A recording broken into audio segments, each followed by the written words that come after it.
You're listening to Late Night Radio on the SHR Media Network. Caution, there will be mature themes explored and potentially adult language used. If conservatarian words, phrases, certain concepts, or rhetoric offends you, tune out now. Freedom is never more than one generation away from extinction. We didn't pass it on to our children in the bloodstream. The only way they can inherit the freedom we have known is if we fight for it, protect it, defend it, and then hand it to them with the well-taught lessons of how they in their lifetime must do the same. And if you and I don't do this, then you and I may well spend our sunset years telling our children and our children's children what it once was like in America when men were free. I have come here to chew bubble gum and kick ass. I'm all out of bubble. Ladies and gentlemen, boys and girls, children of all ages, welcome to the Thursday night edition of BZ's Berserk Bobcat Saloon radio show. It is September. It's almost the end of September. There we go. Turn up the headphones so the deaf guy can hear. It's September 26th, the year of our Lord, 2024. We're almost into October, folks. And Halloween. Will I be doing a Halloween show? Well, perhaps, if it happens to be near that time. And then October. Okay. We'll discover that October just goes zoom, zip-a-zoom, done, gone. Then it'll be November, and then November 5th, which is kind of what the show is about, but fear not, November 5th, then we're into Thanksgiving. And then the very next month after that is Christmas. Folks, we're 3 months away from Christmas. Less than 3 months away from Christmas. 1 day less. Can you believe that? Absolutely astounding. So tonight, I will be your fat host. I will be BZ, one each. Thank God there aren't two. And for the first hour, I will be regaling you with various tales about politics, buttery, political, good politics, because that's why you're here. And then hour number 2, Sackhead Sean is going to be here. We're not going to do Twitter roulette. We'll do something kind of like Freeform Theater. Okay, I was trying to come up, I'll be honest. Okay, I was trying to come up with a name. Sackhead Sean and Jersey Joe have this thing that they do called X roulette. And what they do is they just go over to X and they find something that interests them, a story, and then they take off running. And that's kind of what I'm going to be doing with Sackhead Sean in the second hour. He couldn't be with us in the first hour because, like the good man that he is, he has family stuff that he has to take care of. I don't have a family. I just have dogs. I'm a retired guy. Time hangs heavy on my voluminous beard. By the way, everybody should know that with great beard comes great responsibility. And that's why I'm here. Oh, let me show you this. As a matter of fact, can you see? Do you see? Do you? This is BZ's new hat. And I just ordered 10 of them from a local hat maker. This is an Estonian hat maker. That's M-A-K-E-U-R for those who are interested. And he makes them by hand. It takes him about 2 to 3 weeks to make one hat. They're very expensive, as you might guess. But my hat maker has manufactured 10 of them. So I have them now as swag. I may go to another hat maker because I was hoping that the lettering in this was going to be taller and maybe a little bit wider, so it's a lot easier to see when I'm chatting with all the people that I love, and that is you right here in the saloon. So thanks to everybody. Simone says is already in chat. And by the way, let's do this. You know, you ought to jump into my chat room because it's this. Look, my chat room is the best chat room. It's plush, it's sumptuous, it's palatial, it's resplendent. Again, I say and have said many times, those are brand new sofas. Look at that fine Corinthian leather. Through those double doors is the finest restroom with granite countertops that you'll ever find. Look at the windows, the 3 windows in the center. Look how much light they cast into the chat room. And directly in front of everybody, you'll find, unlike this photograph now, there are M&Ms. The place is replete with M&Ms. And also on the far left, on that wall, you can't see it, but there's also a huge screen TV with which to see my show. What else? It only has one channel, my show. So please, if you would, jump into the chat room. And I remind everybody, it used to be, if you were at Blockbuster, there'd be something. Oh, I'm going to date myself.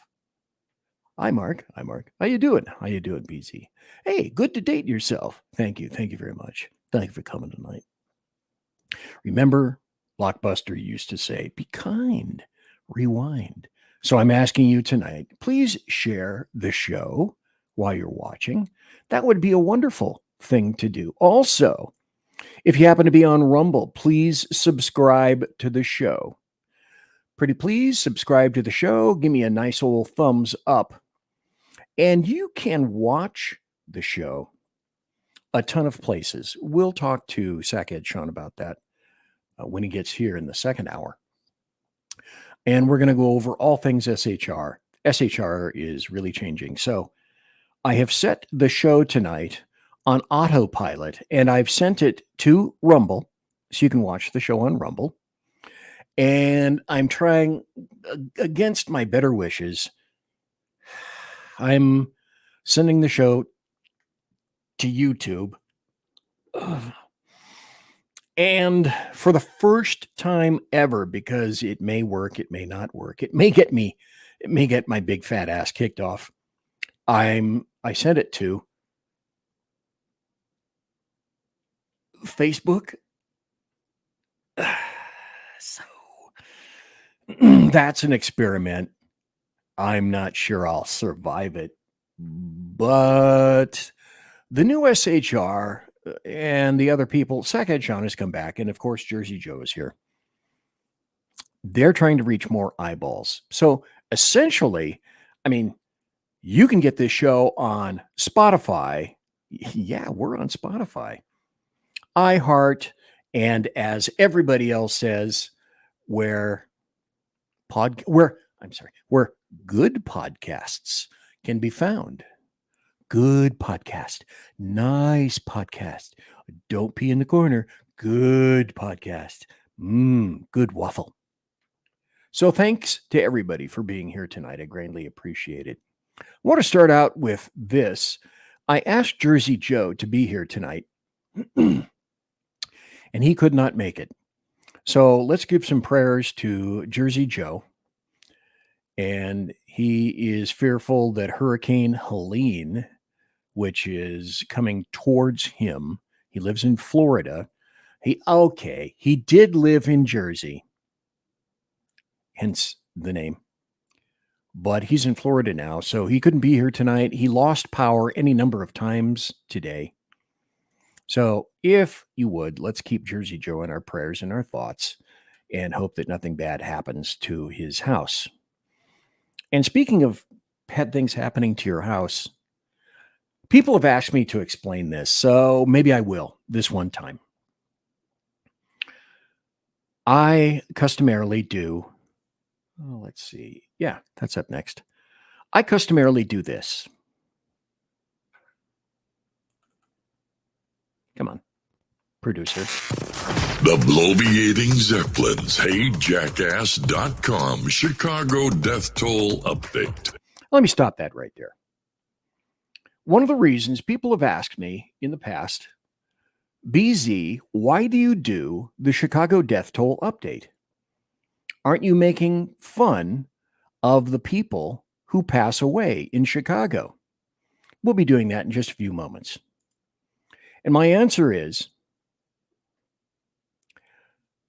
most all of everything that occurs in Chicago is self-inflicted. Now, if people have been saying, gun crime is starting to trend down a little bit, in many cities it is.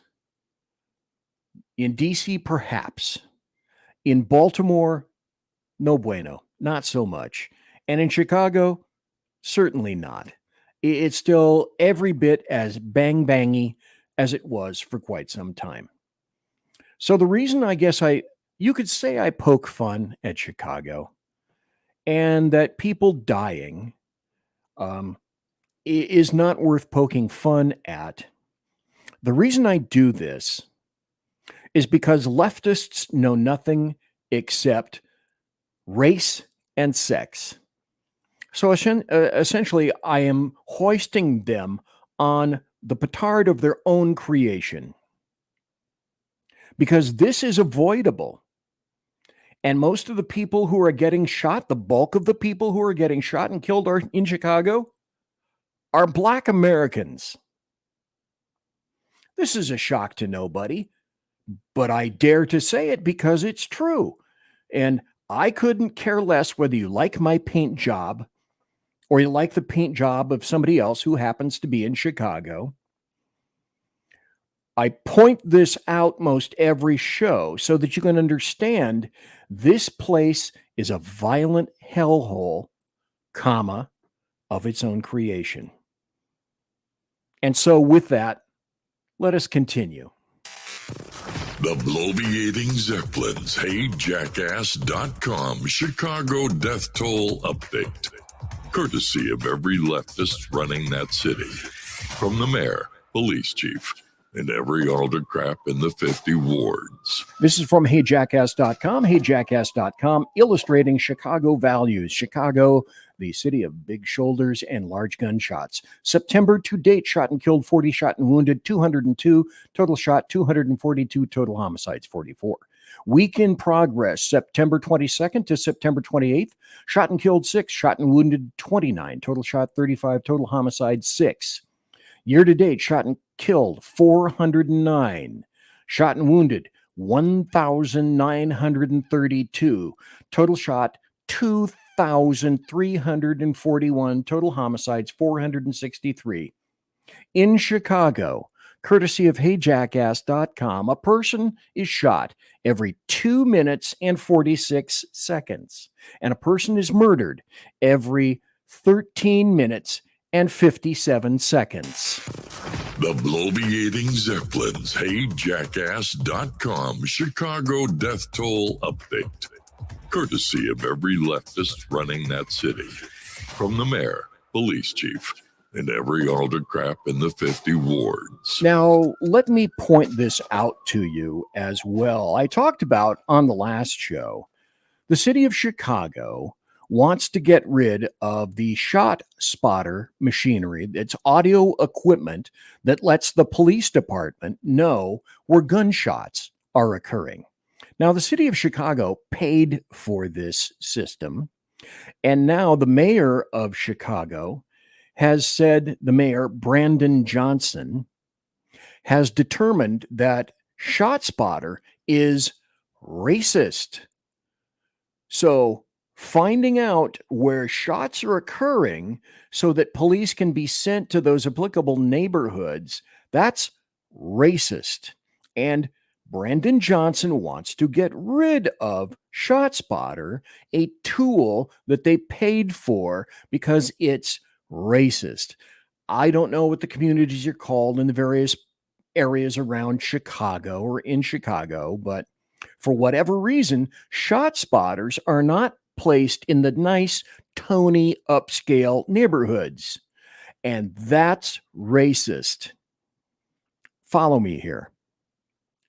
Because they're not in neighborhoods that demand these calls for service, that's inherently racist by itself.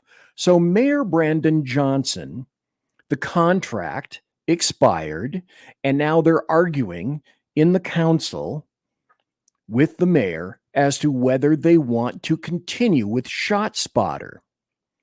The mayor says no. The mayor says, by the way, if you guys on the council decide that you want to continue ShotSpotter, I'm going to veto that crap. Now, here's the interesting thing. ShotSpotter costs a lot of money, and all that infrastructure, those audio pieces of equipment, have to get transmitted somewhere. They need to be installed. They're on poles. That's a bit of infrastructure that Chicago has paid for. And they've decided they don't want to renew the contract because of its inherent racism. So Brandon Johnson has said, even if you decide you're going to continue that contract, I'm going to veto everything because of the racist nature of ShotSpotter. Now, let me point out the obvious. We'll get back to this story in just a second. I'm leading up to why you're going to be seeing this story.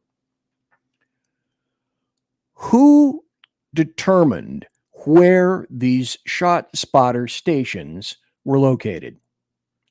BZ? I know. The city of Chicago determined where these go. So the only people responsible for the racist nature of ShotSpotter are the people who designated to the company that this is where they want ShotSpotter to be placed. Are you following me so far? So now ShotSpotter does stand a chance of being eliminated. So Zoning Committee Chair Walter Burnett said the Chicago City Council, gains nothing by antagonizing the mayor, Brandon Johnson. So Burnett, the committee chair, has said, count him out. Do not count me in for the ShotSpotter veto. I'm not going to side with the rest of the city council. I'm going to side with Mayor Brandon Johnson, who wants to eliminate ShotSpotter because he believes, well, apparently, if you read this article, he believes that Mayor Brandon Johnson can make our lives a living hell. He's not going to back that effort because he says there's no benefit to antagonizing Mayor Brandon Johnson. So this guy, by the way, Walter Burnett, he's in the 27th. He was newly confirmed as chair of zoning committee. And he said today he wants to keep ShotSpotter, but he's not going to cast that very important 34th vote needed to clinch an override of Mayor Brandon Johnson's threatened veto. He's a peacemaker, you see. He believes himself to be a peacemaker. So the city of Chicago, I'm not going to go into the rest of the article because it's a bunch of crap, and you and I know it. But this guy is not going to antagonize the mayor because he thinks there's too much to lose. In other words, he could be kept maybe from some of those choice committees or maybe some of that choice corruption that the city of Chicago members always enjoy. By the way, I forgot to mention at the beginning of the show, this show consists of my opinion and my opinion only, and perhaps those of the guests. So this is what I do on this show. I opine. There it is from the very beginning. So this is what you're dealing with in Chicago. This is the mindset of what you're dealing with in Chicago. And it's like, how do you compete with that? The answer is you can't really compete with that. You can't compete with the insane who see absolutely nothing wrong with continuing on the current path, which is that of insanity. doing the same thing you have historically done, managers of Chicago, and expecting entirely different results. This will be a wonderful place. I can't wait. Chicago is going to be a wonderful, my kind of town, Chicago is. Let's do this. It's time for happy stories and good times. There have to be some happy stories around, don't there? Don't there? I bet there are. Here's one. New York Appeals Court appears receptive to reversing or reducing the $454 nutso million Trump civil fraud judgment. So what's the background on this? Judges in a New York appeals court, because that's where this was taken, New York, you can indict a ham sandwich in New York if that ham sandwich is conservative or a Republican or a libertarian or anything but a Democrat. Judges on a New York appeals court appeared open-minded and receptive to the possibility of reversing or reducing the 454, that's, ladies and gentlemen, boys and girls, leftists who are listening right now.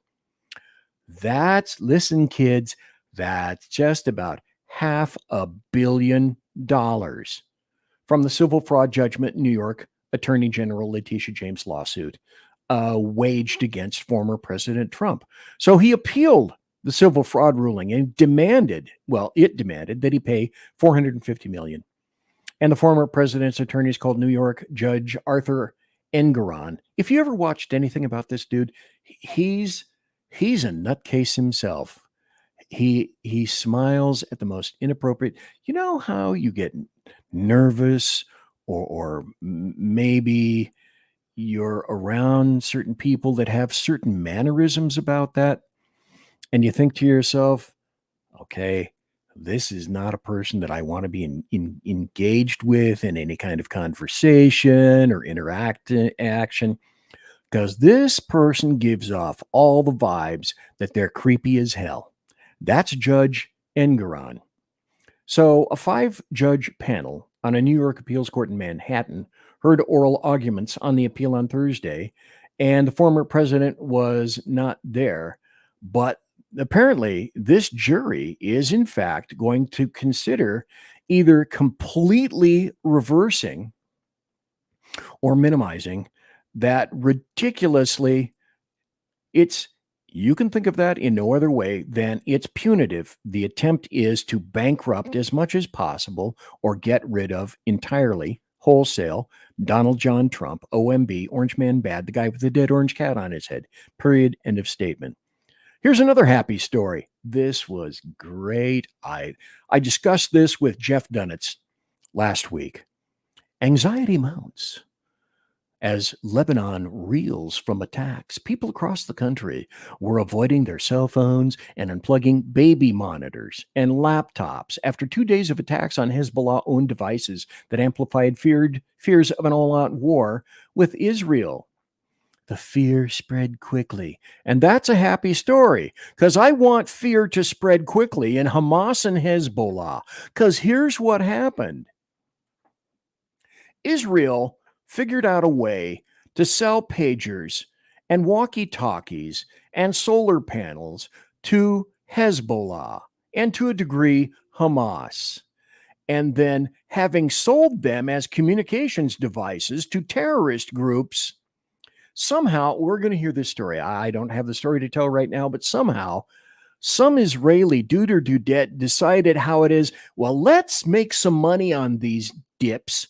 And as they are terrorists and continue to kill Israelis and innocent people, let's give them these communications devices, sell it directly and only to Hezbollah and some Hamas terrorists, make a little bit of a profit on it, and then when we think that it's the right time, we're going to blow them up. Okay, that's one of the happiest stories that I can possibly think of right now. That's a wondrously happy story. Here's another happy story. The House of Representatives passed a bill blocking the Biden admin's attempt to require 2/3 of new cars to be electric within 2032. So, in an attempt to set new emissions requirements on electric vehicles, that was blocked by a bipartisan group of lawmakers on Friday. The EPA announced a final rule in March under the Clean Air Act to set new emission standards coming in 2032. Congress got together and said, I don't think so. We don't feel confident that that's happening. And by the way, apparently some Democrats were on that as well and voted, hence the term bipartisan, which frankly I think is a little odd. This is not in keeping with a good Democrat, yet apparently it was so important to some of them that they voted for it anyway. That's got to be a happy story, comma, Ford, comma, having lost billions of dollars on electric vehicles that no one is buying. Also, Volvo, I should point out, who decided and made an announcement at least a year ago, we're going all electric. They've now said, no, we are not going all electric. So frankly, I got to consider that a really happy story too. Here's another happy story. Judge blocks, hey, have you noticed a little bit of a trend here? Judge blocks New York Attorney General Letitia James from trying to silence pregnancy centers that promote abortion pill reversal. Okay, that's the critical word right there. A federal judge this week issued New York Attorney General Letitia James a preliminary injunction that bars her from taking action against pregnancy clinics that promote the abortion pill reversal on the grounds it would restrict protected free speech. Tell you what, I got to consider that a win, something in the win column. And then we had something very strange. Well, I've started writing again at bloviatingzeppelin.net. And here's my little piece in the blogosphere. I've had a blog since 2004. And usually it's where I post stories. I've been writing. I used to write when I was active, maybe at least one post a day, sometimes 2 or 3 posts. And I was very active on that blog. As a matter of fact, that's where I met Jeff Dunitz, which is kind of interesting.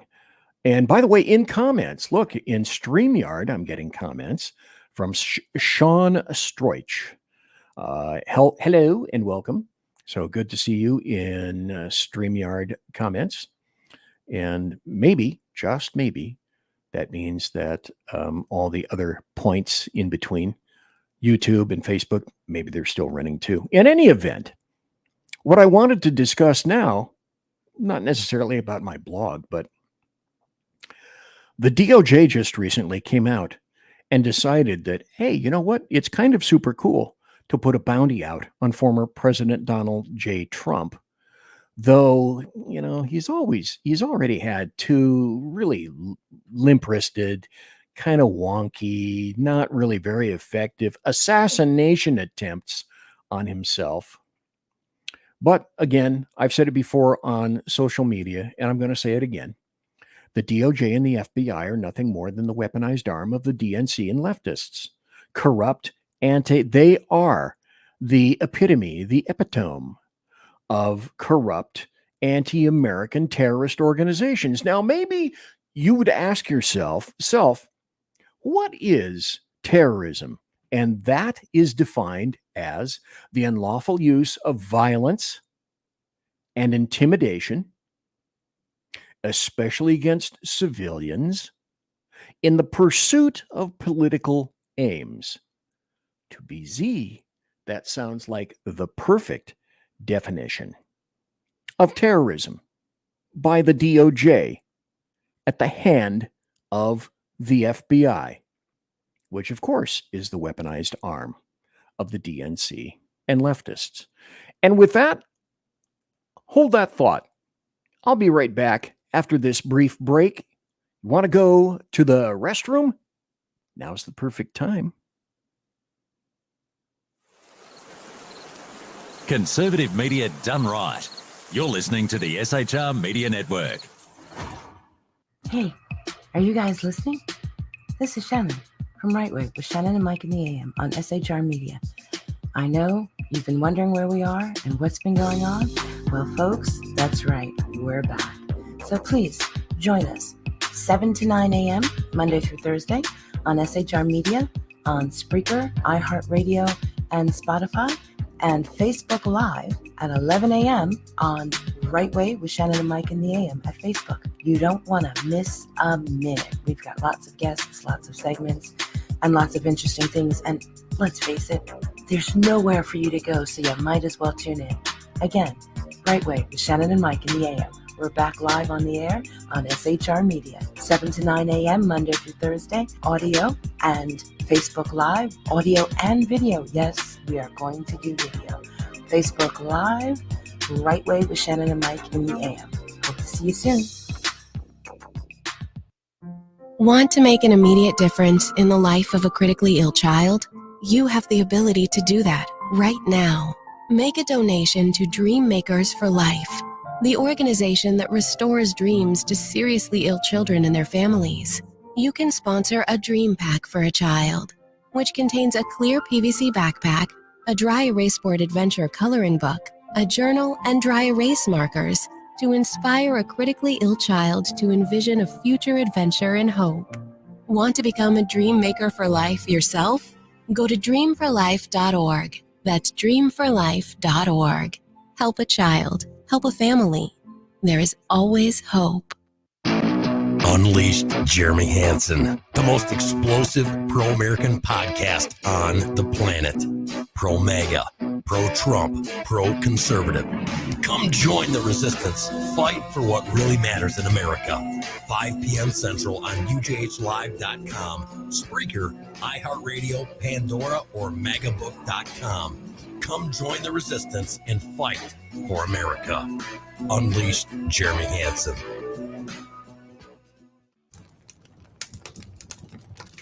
Do you value yourself, your family, your friends? Want to know more about how to survive, thrive, and stay alive in these dynamic times? Listen to Around the Campfire with Kate, Thursday nights and Sunday nights at 8 p.m. Eastern, 5 p.m. Pacific, 7 p.m. Central, only on PSN TV. That's Around the Campfire with Kate. News that nobody in the MSM wants to report. Remember, train hard, train smart to survive, thrive, and stay alive. Conservative media done right. You're listening to the SHR Media Network. We're back, ladies and gentlemen. I'm back. He's back. Sometimes baby got back. Thank you for being here tonight.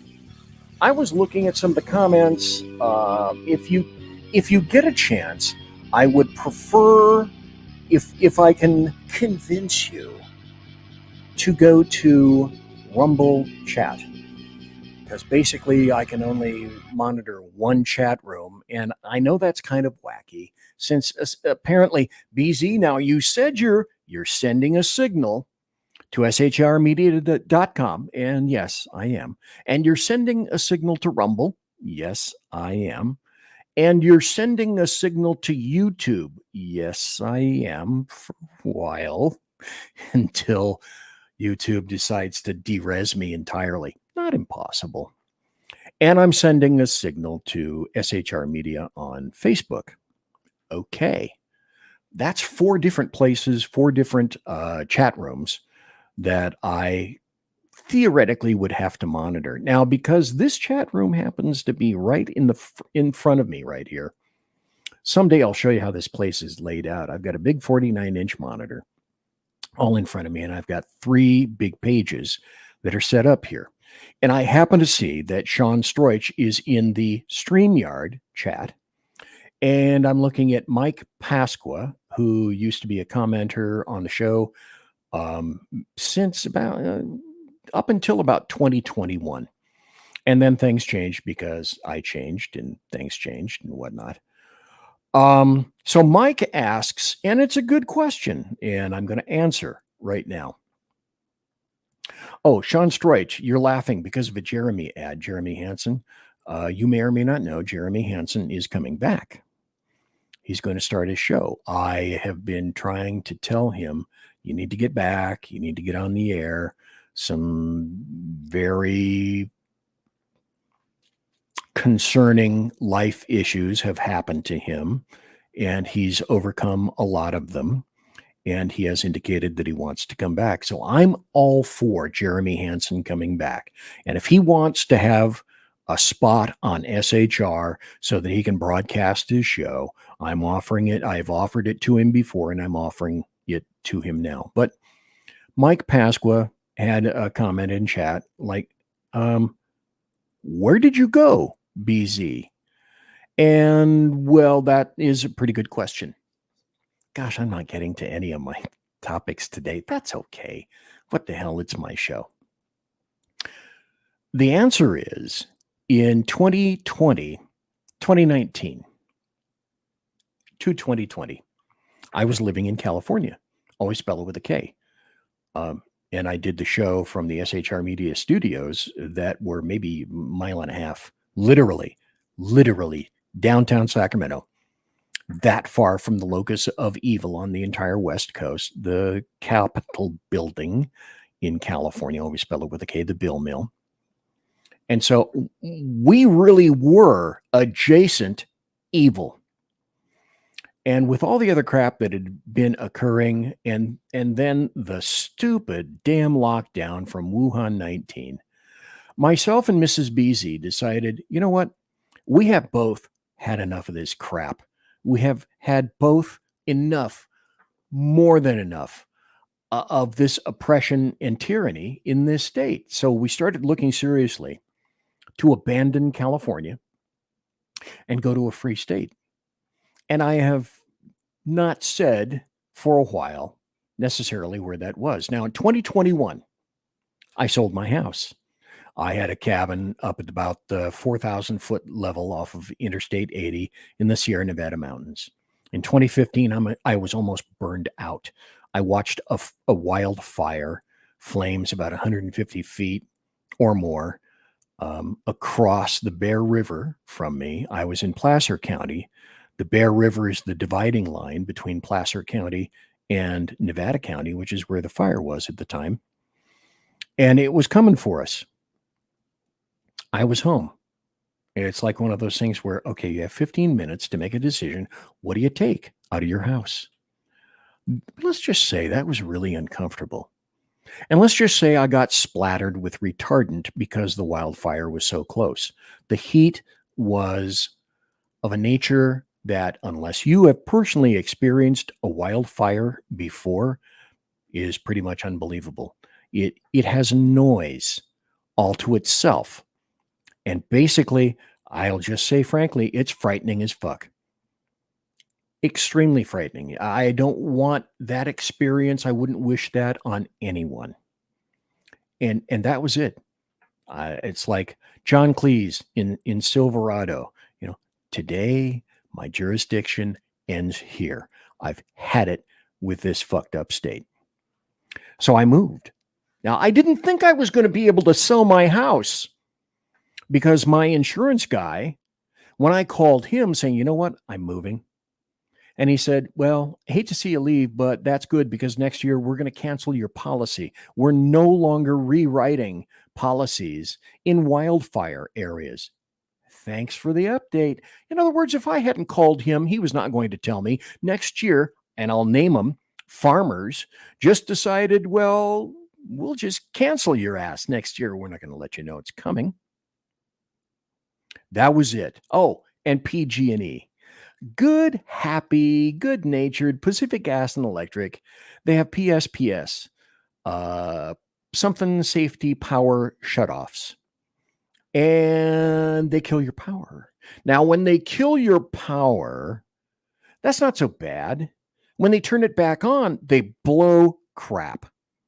And so after a PSPS from PG&E, which blew my TV, my microwave, most all the light bulbs in my house, my oven, my VCR. And then I contacted PG and said something similar to, I know this is silly, but you guys aren't going to compensate me for this, are you? Oh, not just hell no, extra crispy, go take a flying leap off a short pier. No. And that just confirmed I'm done with this stupid place. I was, despite that, able to sell my house. Praise Jesus. That house sold in 2021.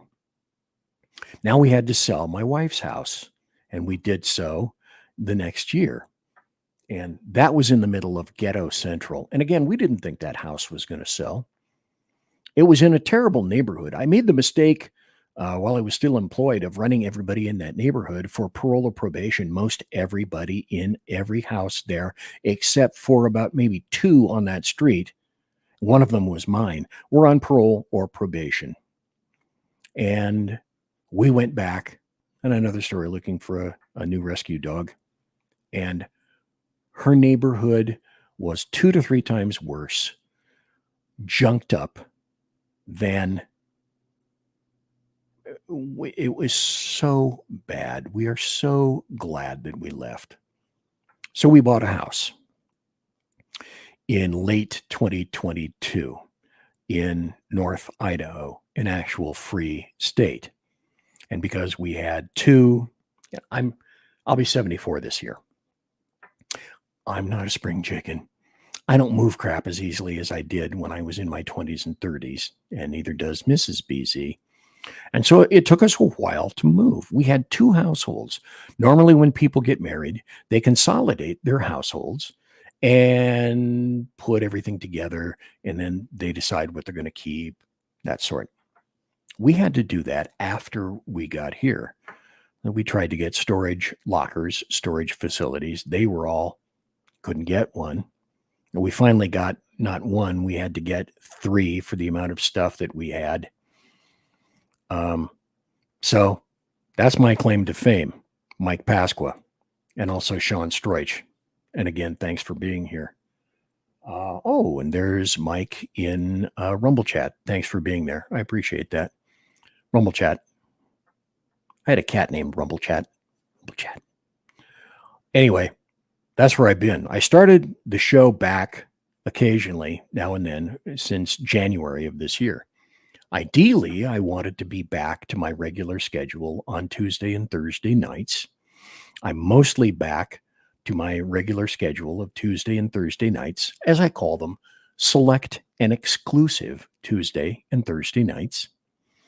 And I've had any number of guests on, some of the guests that I've had before, some new guests. I am trying to get some new guests in the future. In any event, I'm in a brand new county. I'm in a new place called Kootenai County. It's in North Idaho. And it's one of those things where you look at yourself and you say, self, I should have done this 20 years ago. Well, I couldn't. I had a job, and I worked until 2016. That's 41, 42 years in law enforcement. No moron does that except a guy like me. But I couldn't do it while I was working. And then we had to wait an additional period of time because Mrs. BZ wanted to wrap up her career as well. And only with that could we leave. So that's a long way of getting around Mike Pasqua to saying, okay, that's why I have not been on the air. And of course, since then, I've lost every bit of my audience. I'm just now trying to pick it up. My best show so far, I had about 1,500 people on here. It's, again, topic driven. So I'm trying to get my audience back. SHR is trying to get itself back. In the second hour, when Sackhead Sean will be here with me, we'll just be riffing back and forth on all sorts of crazy stuff, because, boy, have I got some cuts to play. I wonder, I just like regular, just some things don't change. And that's, I never get around to all the cool stuff I want to do on the show. Sometimes 2 hours just isn't enough. And that'll probably be the case for tonight. So that was a long, circuitous route, Mike Pasqua and Sean Stroich, as to why it took me so long, why I was gone, where I went. And the coolest thing is, I took all my American taxpayer dollars with me to North Idaho. And I'm not paying crap to the state of California. Always spell it with a K, because they can go to hell. They're insane. But my job here as Paranormal is to point out just how incredibly insane they are. That's the story of my life for now. We'll go into different stories. I got 15 minutes left. Can I do this one remaining story? Maybe I can. Anyway, I said I was talking about the DOJ not only abides, but promotes a bounty on former President Donald Trump. How does that occur? So yeah, it's on one hand appalling, yet not appalling, that the DOJ essentially put a public bounty on the head of former President Donald Trump by releasing the letter written by second wannabe assassin Ryan Routh, where in essence he placed a $150,000 bounty on the head of Donald Trump. In a new federal court filing, it was discovered that Routh, however they pronounce his name, I don't give a crap, was staking out Trump for weeks. He had an SKS, which that's an AK-47 knockoff. Had a scratched out serial number and a 7.62 by 39 round down the throat. The round for the AK-47. It's not 223 or 5.56. Plus, okay, so he had 2 sets of license plates, 6 cell phones in his car, one of which had researched escape routes from Palm Beach to Mexico. Well, there's no damn shock there. So Routh also gave some kind of a box to an unidentified civilian witness months before he attempted to assassinate Donald John Trump. It's just really strange. That box, according to the FBI, contained an additional 4 cell phones, tools, ammunition, pipe, metal, and a number of handwritten letters from this guy, Routh. So the FBI, then the DOJ, releases a photo of the first page of what they said is a letter written by this guy. Now, this is from zerohedge.com. Got to agree. Why did Biden DOJ release Trump assassins' $150,000 reward to complete the job letter to the public? Former President Trump's would-be assassin, Ryan Wesley Routh, wrote a chilling letter, and I'm going to display the copy here in just a moment, admitting he failed in trying to take the life of the former president and offering a reward for anybody who could finish the job. That note was addressed to the world. So let's see if I have a copy. Here it is. So to the world, it reads, "Dear world, this was an assassination attempt on Donald Trump, but I am so sorry I failed you. I tried my best and gave it all the gumption that I could muster. It is up to you now to finish the job. Up to you, meaning any nutcase similar to him. And I will offer, in the red right there, I'm offering $150,000 to whomever can complete the job." Now, according to court papers. So he drops this box off at some person's home who hasn't been named that included the letter. And that's what the court documents state. So to me, having dealt in law peripherally, not as an attorney, but as a law enforcement officer, this portrays serious malice aforethought, as if that wasn't already apparent. This civilian witness took a photo of the first page of Routh's letter, sending it to the FBI 3 days following the interrupted assassination attempt. And so a photo of the letter was used in a federal court filing. So from the article, prosecutors found a notebook with dozens of pages filled with names and phone numbers pertaining to Ukraine, discussions about how to join combat on behalf of Ukraine. This is what Routh was pissed off about. He, the former president, ended relations with Iran like a child. And now the Middle East has unraveled. To the guy who has no idea what the hell he's talking about. Everyone across the globe, from the youngest to the oldest, knows that Trump is unfit to be anything, much less U.S. president. U.S. presidents must, at the bare minimum, embody the moral fabric that is America and be kind, caring, and selfless, and always stand for humanity. So that was Routh's gig. Ukraine. I'm not going to go into a whole thing about Routh. He was a lover of Ukraine, and the Ukrainians essentially didn't want to have a damn thing to do with him because he was nuts. So perfect standard leftist talking points blathered forth for years from the Biden regime and abetted by the American media maggots.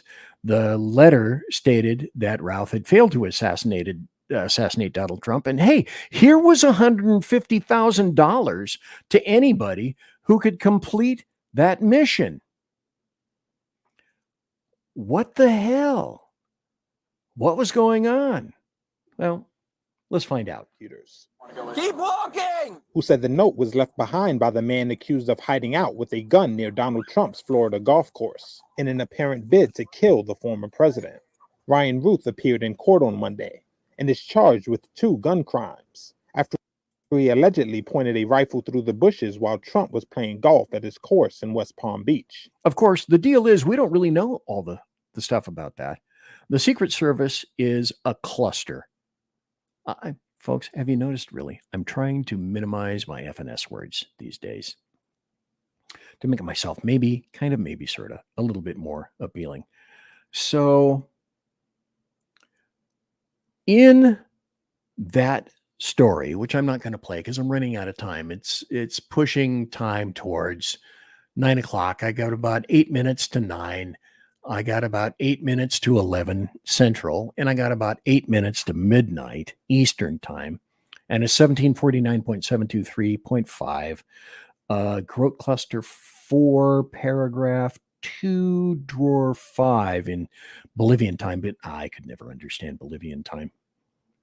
So at no point in that video, by the way, because I watched it all, did Reuters, that's where it was from, ever ask the question, why to the DOJ, release the letter with all those details? What is the public good or interest in that? At first blush and final blush, the deal is, though, it appears the DOJ doesn't mind releasing impetus for any number of further crazy units to emerge and claim fame and some kind of mysterious $150,000 bounty from a guy that didn't have 2 nickels to rub together, but he was funded somehow, somewhere, by placing Donald John Trump in any number of various crosshairs. What's the point? This is the point. This is from a guy that I follow, Matt Walsh. This is the most pointed paragraph about this that I've read in some time. They didn't release the Covenant Shooter Manifesto because they were allegedly, the DOJ, afraid it would inspire more shootings. And yet, within a week, they release a letter from Trump's would-be assassin where he openly encourages more shootings and offers to pay for them. Let me show you this. So it's not leftists who are stoking fear, and it's Trump who is stoking suspicions about assassination attempt, raising fears of more violence, though Trump has been the subject of 2 assassination attempts up to this point. But it's not leftists that are doing that. Oh no, perish the thought. It's Trump. He's doing it. Apparently he wants to kill himself. How crazy is that? How nutter, full on nutter is that? This is also, this is why if you don't keep on top of this crap, you don't realize what an insane galaxy we're occupying right now.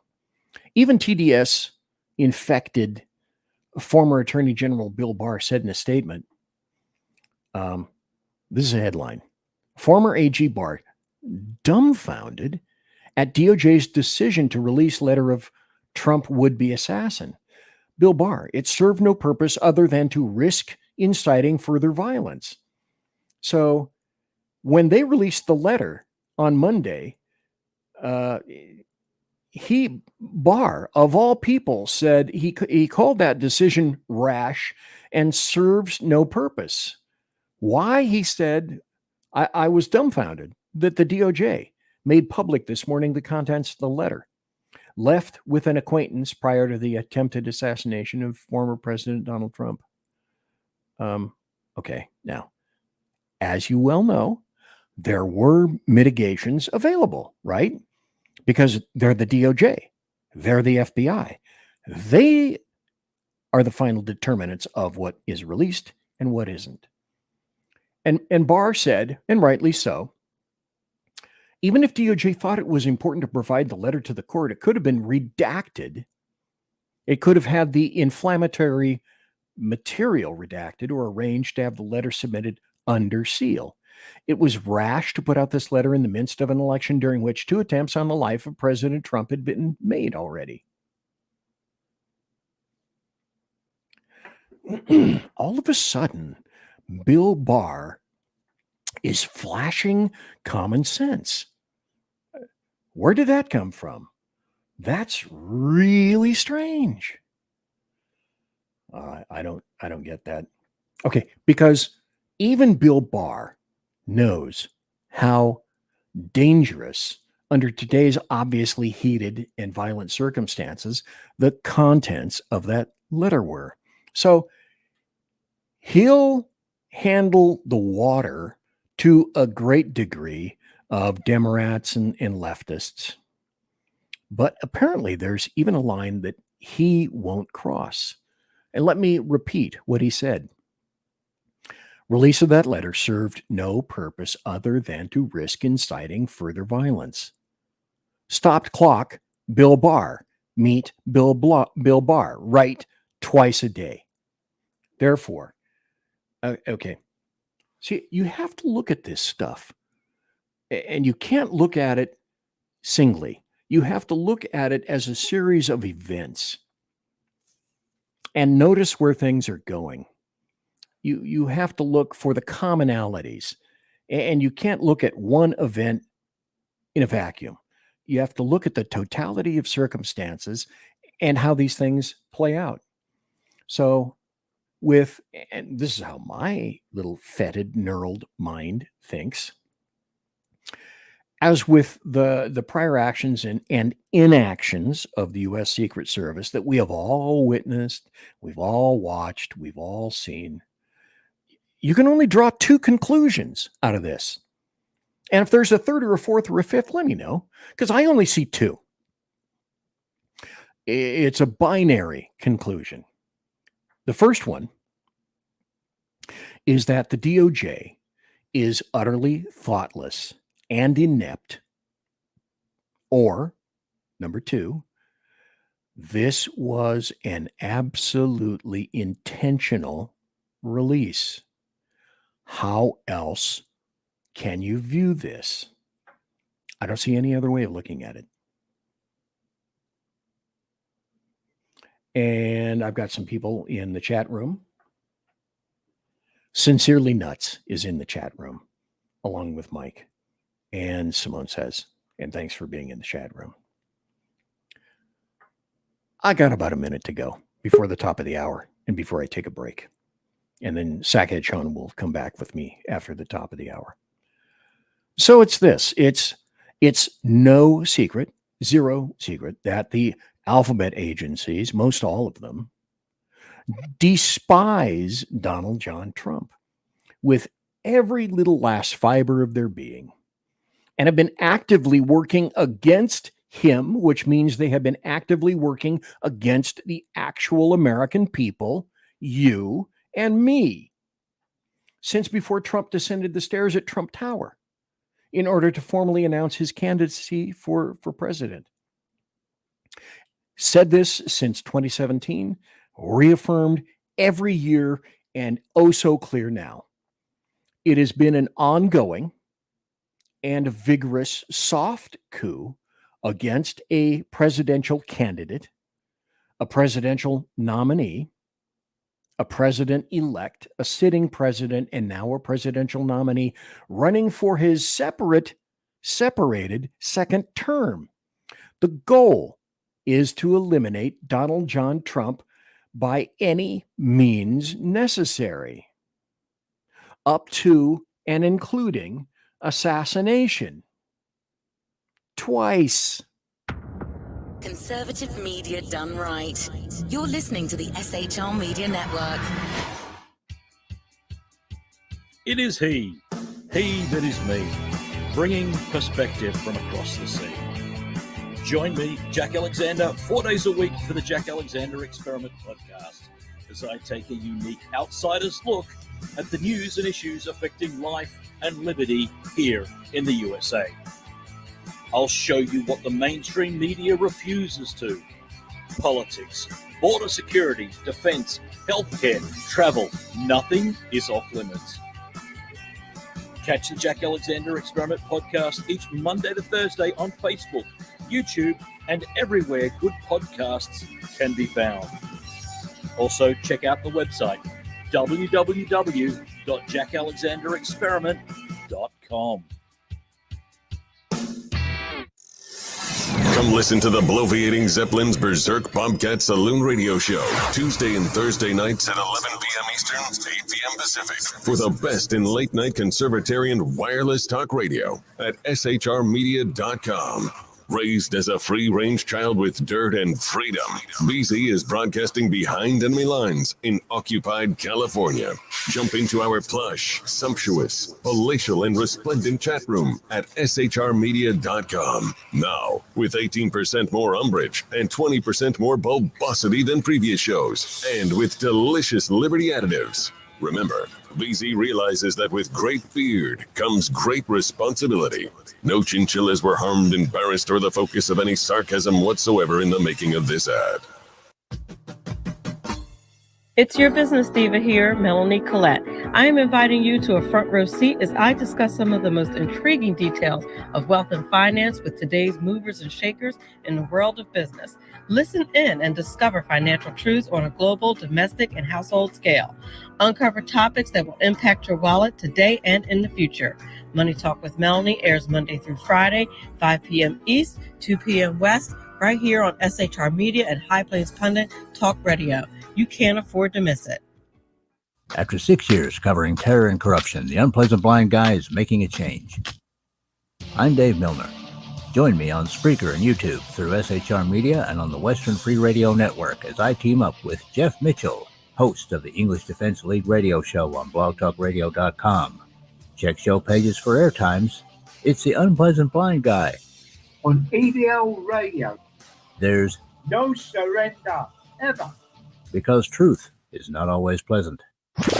Conservative media done right. You're listening to the SHR Media Network. And we're back. I am back. Welcome back to BZ's Berserk Bobcat Saloon Radio Show. I am the aforementioned BZ, one each. Thank you so kindly for watching tonight. Our sumptuous, palatial, and resplendent chat room is in fact open.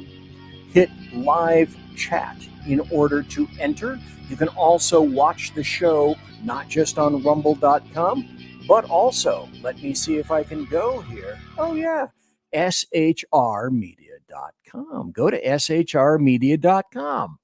I'm all over the place. He's nationwide.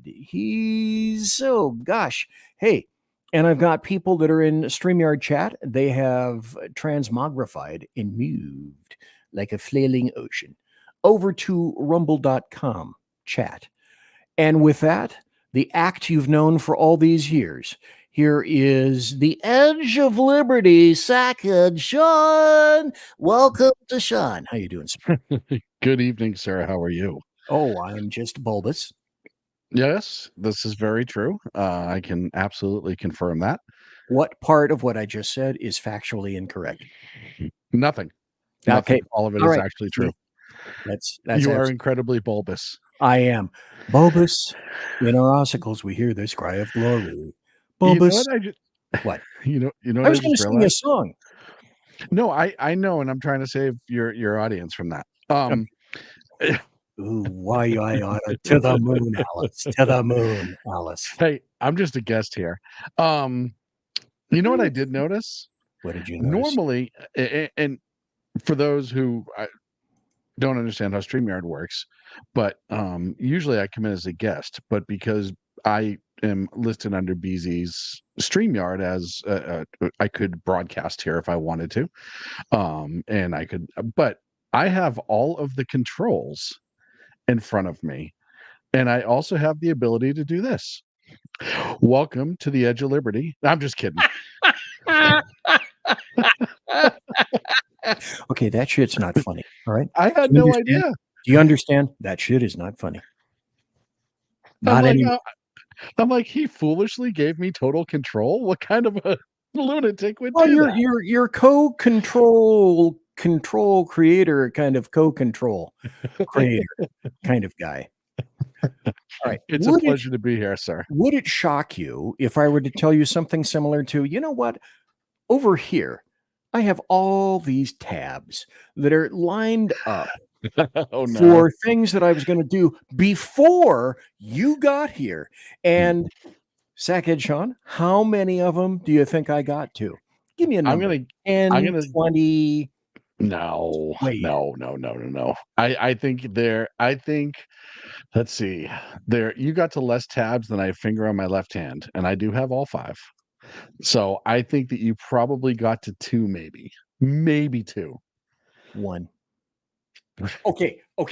All right. I did do heyjackass.com, Chicago Death Toll, and I did have some happy stories to regale to everybody. But at this point on, I have just a ton of silly shit to talk about. And first, I'd like to have everybody know that SHR is changing, and it's changing courtesy of that guy right there.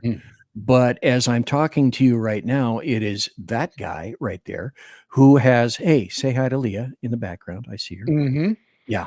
In any event, it's this guy right here who is benefiting from this guy having updated shrmedia.com. What are you trying to say? I don't know. It's anyway. Go to shrmedia.com. It's been newly revamped, not by this guy, but by that guy. And SHR, you are in fact listening to shrmedia.com. And I'm going to be telling you, okay, Sackhead Sean said to me something similar to, well, okay, first, Sackhead Sean and Joe somehow in a long, it was like 3 hours of chatting about what we want to do with SHR. And they kind of talked me through getting to chat. And so I could see Twitter. I got my ass kicked off Twitter because I made a comment regarding Martha's Vineyard probably 3 years ago. So my fat ass has been off Twitter for 3 years. Well, I kind of figured out a way when I was drunk typing one night to get at, because, hey, after the show, right? So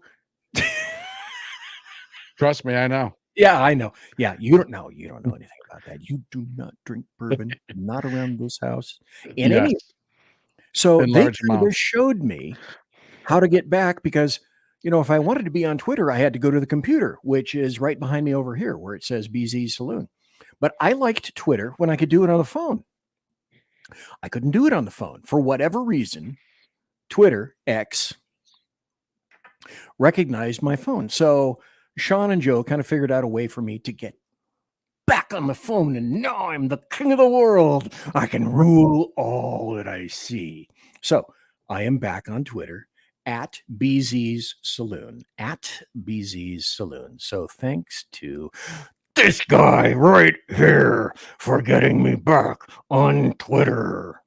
You're very welcome. And say, who says that I don't give props where props are due, right? I've never you once said that. I've Well, never once said that. Literally, thousands and thousands of people have come in and have said that. So anyway, Well, and it's what's really hysterical about that is I was looking over your Twitter tonight and I said, if you want to follow a Twitter where you have to use a dictionary every fourth or fifth word, this is the one to follow. What the? Again, okay, that's not funny because you're driving people away from my Twitter feed. I'm just saying it's educational. It's educational to say the very least. Well, thank you for that pseudo compliment. What I was getting to is that, so there we were. We had just gotten out of the stuck refrigerator, which fell off the back of a semi on I-95. And as Crackhead Sean and I emerged along with Jersey Joe, they pointed out that what?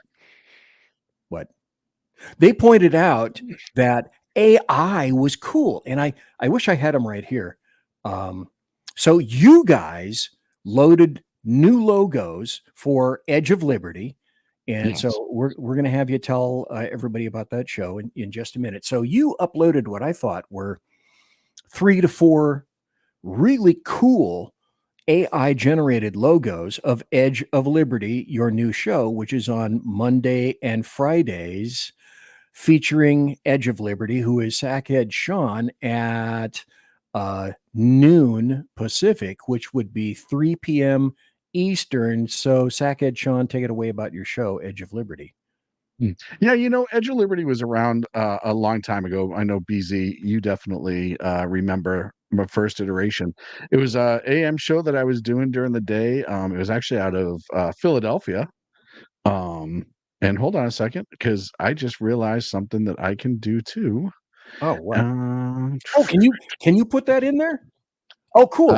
If you've got it, yeah, I'd like people to see that because I'm going somewhere with this. I am going somewhere with this. There we go. So that's my little logo. I think that's a cool damn logo. AI generated. I looked at that and you guys showed me Reaver Common Sense. Jersey Joe had a new logo that he's using, and I thought, damn. I literally went, damn. These are cool. You get a refresh every once in a while, right? I mean, at the end of the day, the occasional refresh isn't bad.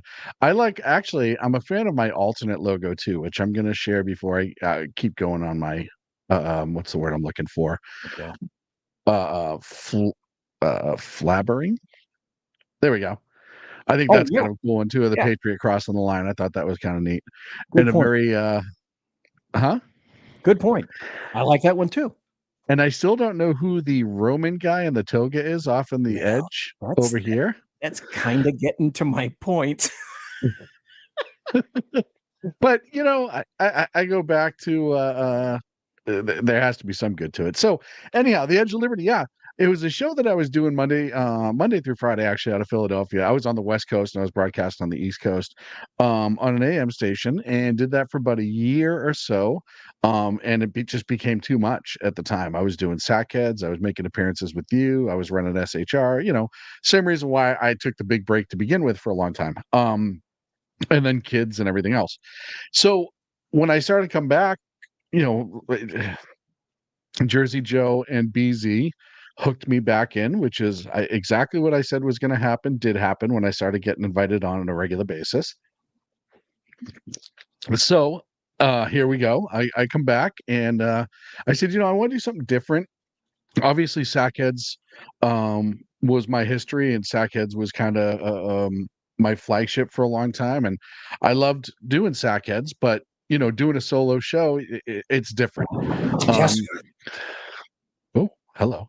Sackheads had its own kind of je ne sais quoi about it, where I had two really good partners, and then three really good partners, and then two really good partners for a long time. And it's very easy to sit and bounce off of somebody else. And if you ever watch the old Sackheads, we covered a lot of serious stuff. We covered in depth. We had three great points of view onto what we were doing. And it was, I really think, I'm And going to be drank totally. heavily. Oh yeah, we drank absolutely heavily, especially when I moved into the studio, essentially.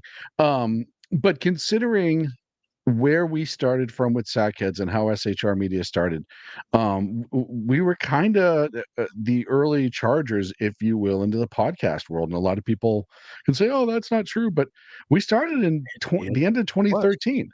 And there was not a lot of podcasts on there. The only podcasts you were getting are people that were already on the radio and stuff like that had the studio and stuff to cut podcasts and then upload it. We did a from scratch podcast, like from scratch. All the software is from scratch. It's not like now where everything's right there. It's preloaded. I'm not saying it's easy to do a show, but it's easy to get to do a show. And it wasn't before. BZ will tell you, if you saw how many programs I was running at the same time, and God forbid if we wanted to have somebody call in on Skype, it was a whole nightmare. And I was running a board and I was pulling this line and adding this line. I had tablets and computers hooked up to the board. It was a lot, but we figured it out, and I was glad that we did. And, we had a really good run. So after I took the break and I stepped away from SHR, and Joe and BZ, essentially kept shoving the needle into me, trying to get me hooked again. I decided to come back, and at first it was, I'm going to do some behind the scenes stuff, and I started working on the webpage and all that stuff. And then, it's like everything else. The microphone was here, the soundboard was here, and I had a lot to say. So I said, I can't do Sackheads because it's just, it's not Sackheads. But I can do Edge of Liberty because I had two shows. I had another show called Mannerism, which was before the Me Too movement. It was all about being a guy. And you remember I had fighter pilots on, and I had a couple special forces guys on back in the day, and that was fun. And it was just all about like guy stuff, bourbon, blah, blah, blah, blah, blah. But I was like, I'm a politics guy. I enjoy talking politics, follows in politics as much as politics drives me nuts. So I will test your brain. What's the famous quote from Ronald Reagan about one generation away?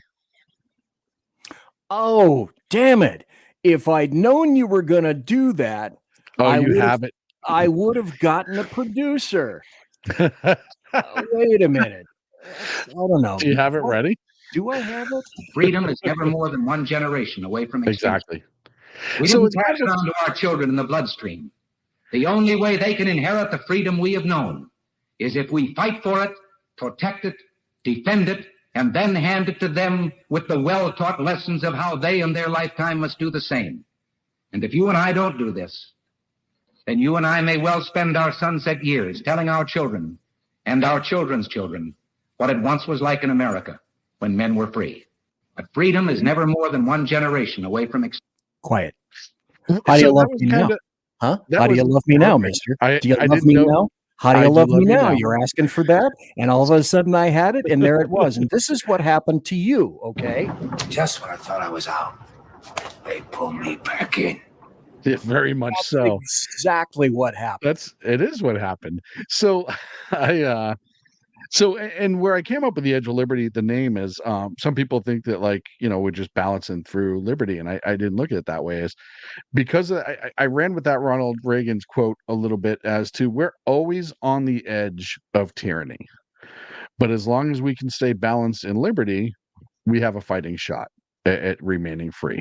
So when I say the edge of liberty, I don't mean that it's a tightrope or anything. I mean, we're literally always on the edge of losing that liberty and falling into tyranny. And I think that that's something that can't be overstated enough. And that's really where the name Edge of Liberty came from. So now I'm just kind of doing shows, and a lot of it comes from social media and stuff like that, because I think with X and other ones, the pulse on the nation comes through very clearly, and there's some amazing tidbits of comments and statements from it. And just talking about, huh? You working the social media like a mother. You're working it and strangling it, and I and am. you had a nice garage. And you were, Oh, get yeah. your social media, and then they told me how to get back to Twitter, and this is where I'm going. X. Okay, so you guys saw the cool logos that Sackhead Sean just put up for everybody to see.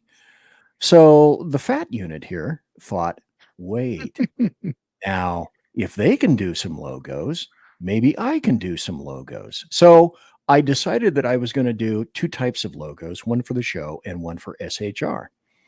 So I had, like, I don't know, this one came out for SHR. It was okay.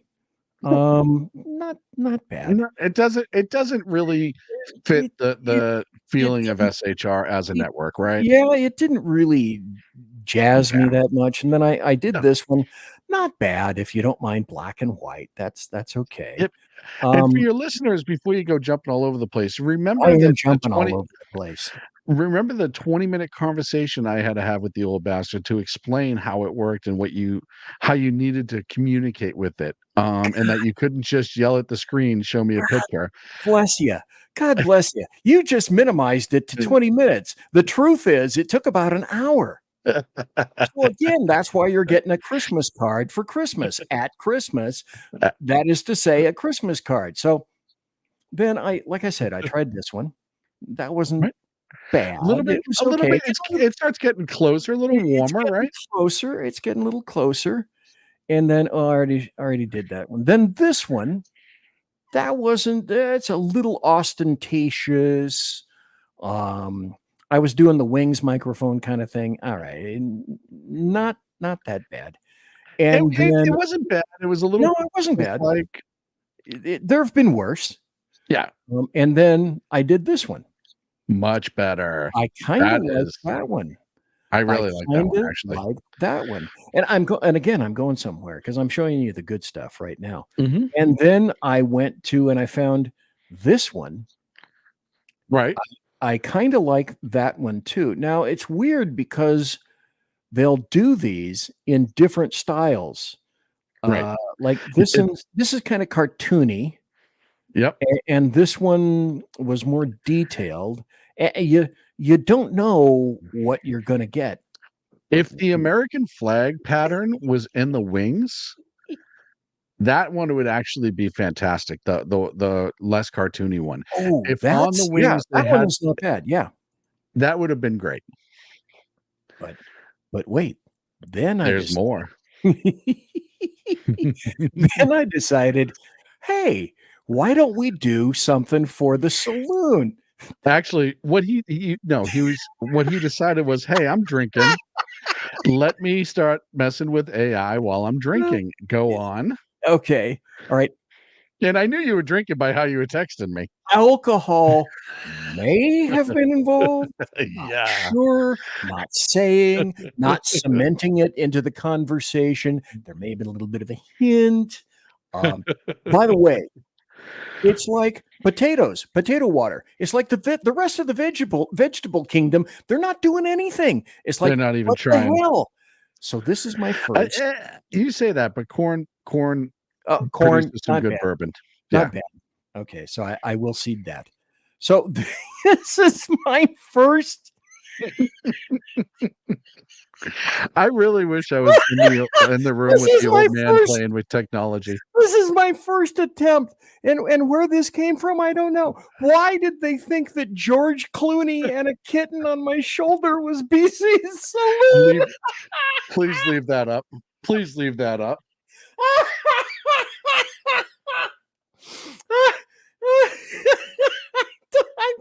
I sent that to you.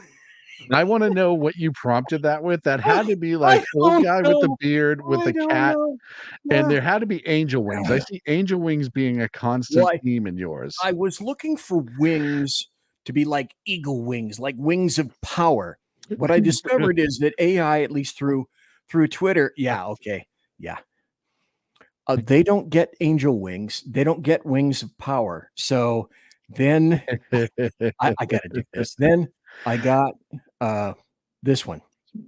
Okay. That one's actually getting closer. It's a little bit better. Oh, but wait, it devolves after And this. it does show you. It does show you though, like when you tweak your prompt just slightly, how much variation you can get. Because I've kept the same prompt and I've re-entered it a bunch of times, and it stays relatively in the same ballpark. Yeah, but if you change a couple words, you start getting stuff like this. Yeah. Well, what I discovered is that AI has no concept of two things. What is a bobcat and what is berserk? It never once spelled berserk right. Not once. So then I continued. Well, it gave me and one of the this. things I noticed too is if you do small, that's kind of awesome. That is kind of awesome. It's But like down the bottom of that, you see how it doesn't make any sense in the wording? Yeah, Tatak Mirzitis. Merxididus? What? And again, then hey, don't this it's a cat, dude. On the left, it's a gray cat. It's a I don't know what regular the old right cat. thing is. So, and as I'm looking at that, hold on, put that back up on the screen. Don't you go pulling that away that quick. As I'm looking at that, I'm trying to picture the prompt, right? First of all, the amount of fingers on his left hand and how some of them are facing the wrong direction claws. is It's amazing. like, what the hell happened to that guy's left hand? But then at some point, I'm guessing that it misunderstood old man with the beard to old cat and a man with a beard. That's the only thing. And then a bobcat, it was like, oh yeah, let's have a bobcat coming out of his wings. Yeah, because why not have the wings? Of course, yeah. And then from his left hand, let's have regular fingers intermixed with fingers that make no sense whatsoever. And then the let's give him title. some claws. Look at the title too. Yeah.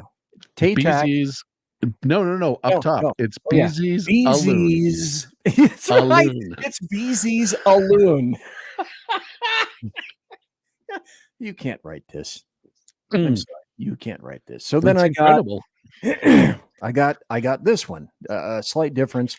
I couldn't tell you what it was that I was entering. Nasty cat yelling. They spelled BZ's Saloon correct properly, but it was a nasty cat yelling. Okay, but wait, there's still some more. The cowboy hat makes that one actually. Yeah. Do I wear red cowboy hats? Well, apparently I do. Or you should be. And then I yell a lot, and the cat yells a lot into the microphone, and we yell together. The cat Clyde together. Clyde is always yelling. In the back for the saloon. The Clyde is always yelling. Oh, there's Clyde yelling again. Yep, there he is. So then there was this one. Okay. That one's where'd the demonic closer. eyes come from? Oh, and look, if you look, the top teeth, they're fangs. Oh, yeah. The canines are fangs in that one. So I did not put gimme some thin old dude with a red hat and fangs. So then it mellowed out a little bit. And then I got that's amazing. That's so amazing. I love fun. AI. But it was fun. Grok is so much fun, man. It is so much fun. I have fun doing this. So then thank you, Elon. It got a little better. We're doing a whole show on logos. I know, an AI. So because I can. It's my show. So this is actually I like that one. That one's I'm not gonna bad. lie. Yeah, it kind of, Clyde's got glasses, which is a little, and for those who don't know, the bobcat that sat in the studio for years that BZ had, it's a stuffed bobcat. I know he still has it at his house. Bobcat. It's a real bobcat, and we nicknamed it Clyde. So when you hear me say Clyde's this, Clyde that, I'm talking about the bobcat. But I actually like that one. I think that one's kind of cool. It's different. But it really sums up the show a little bit better. There's the cocktails, BZ Saloon. There's the cat. There's not an angry old guy with a red hat, but and then the wings. So I think it's pretty good actually. Not good. It's starting to wend its way towards the proper placement. Then there was that one. SHR Media still a kitty cat. And the bottom right, SHR Media Dracontarks. Dracontarks. Flurkin. There's a lot of like draconic I don't know what the where they the get all this language would be. I don't want to say it's like demonic because it's not. It just seems No, it's just kind of a it's like an like elf language. Yeah, I tripped and fell into a deep cave in Estonia. And on that, I'm going to go to a break. We'll be right back after this. Conservative media done right. You're listening to the SHR Media Network. Southern Sense is conservative talk with Annie, the radio chick Ubellis as host, and C.S. Bennett co-host. Informative, fun, irreverent, and politically incorrect. You never know where they'll go, but you'll love the journey. Annie is a top conservative host on Top Talk Radio and features some of the finest guests packed with important politicians and newsmakers. Listen every Friday, 3 to 6 p.m. Eastern, noon to 3 Pacific, on the SHR Media Network. Remember, Southern Sense is common sense. We hold these truths to be self-evident, that all men are created equal, that they are endowed by their Creator with certain unalienable rights, and among these, life, liberty, and the pursuit of happiness. Hi, this is Eric Thompson. Please check out my new weekend review show, For Liberty's Sake, Saturday mornings, 10 a.m. Pacific time. Check out forlibertysake.com. Hey, are you guys listening? This is Shannon from Right Way with Shannon and Mike in the AM on SHR Media. I know you've been wondering where we are and what's been going on. Well, folks, that's right. We're back. So please join us 7 to 9 a.m. Monday through Thursday on SHR Media, on Spreaker, iHeartRadio, and Spotify, and Facebook Live at 11 a.m. on Right Way with Shannon and Mike in the AM at Facebook. You don't want to miss a minute. We've got lots of guests, lots of segments, and lots of interesting things. And let's face it, there's nowhere for you to go, so you might as well tune in. Again, Right Way with Shannon and Mike in the AM. We're back live on the air on SHR Media, 7 to 9 a.m. Monday through Thursday, audio and Facebook Live, audio and video. Yes, we are going to do video. Facebook Live, Right Way with Shannon and Mike in the AM.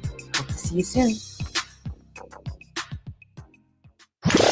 Conservative media done right. You're listening to the SHR Media Network. And ladies and gentlemen, boys and girls, ooh, that's a little hot. Let's turn that down a little bit. Welcome back. It's the final half hour of the show. And I forgot to put this up. And that's this. Now's the time to hit the electric winkle chamber, or you order a drink. Order one more drink, because pretty soon this is going to happen. Folks, this is BZ's final hour. Step up. Last call for alcohol. And with me tonight is Sackhead Sean. And there he is, Sackhead Sean. I'm actually... Go ahead. Yes. No, you go ahead. No, me go ahead. I go first. Can I go first? I'm going to continue with this because I have a few left. I think I did this one. You know, the kitty, and there's some few drinks, and Fort Hall's Unifil, and some strange things down in the bottom lower right, Drakentarks, whatever those are. And then that one. That's actually awesome. That one's not bad. That's not bad at all. I actually like that. And the reason I like it, it's got beer, it's got drinks, it's got the microphone, it's got the cat whose left paw is wrapped in velour. I don't know. It's got a spilled drink, and it kind of sort of has the cat has I guess some tufts at the top of the ear. So not bad. And then there was this one. Now I'm see.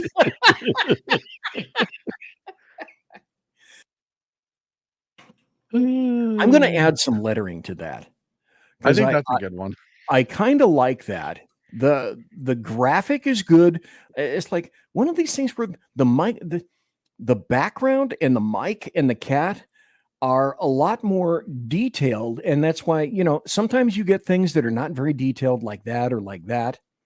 Right. And then sometimes out of AI you get that, and I I can't figure out what motivates it to do any of that stuff. I got me no idea, sir. I don't know either. And it's funny because, Joe and I have very much like the same taste in our graphics and stuff like that, and yours is eclectically different. So I always laugh and enjoy seeing yours because it's like I never for in a million years would have gone that way. And it's not that it's wrong. It's just not my mindset. You know what I mean? And I love them. I love all of those. I think all of those would be great for your show in one way, one form or another. Here's what I didn't get. Okay. I was looking somehow you were able to get the Revolutionary War soldier. Oh yeah. You got the guy kind of standing on the hill looking over, and he's walking sort of a tightrope kind of thing. So I said to AI, graphic or logo, Minuteman, Revolutionary War soldier. I think I added American flag and shrmedia.com. I didn't get any. I got something that looked like some kind of a bastard stepchild from Dracula. I can't figure it out. How did you get that?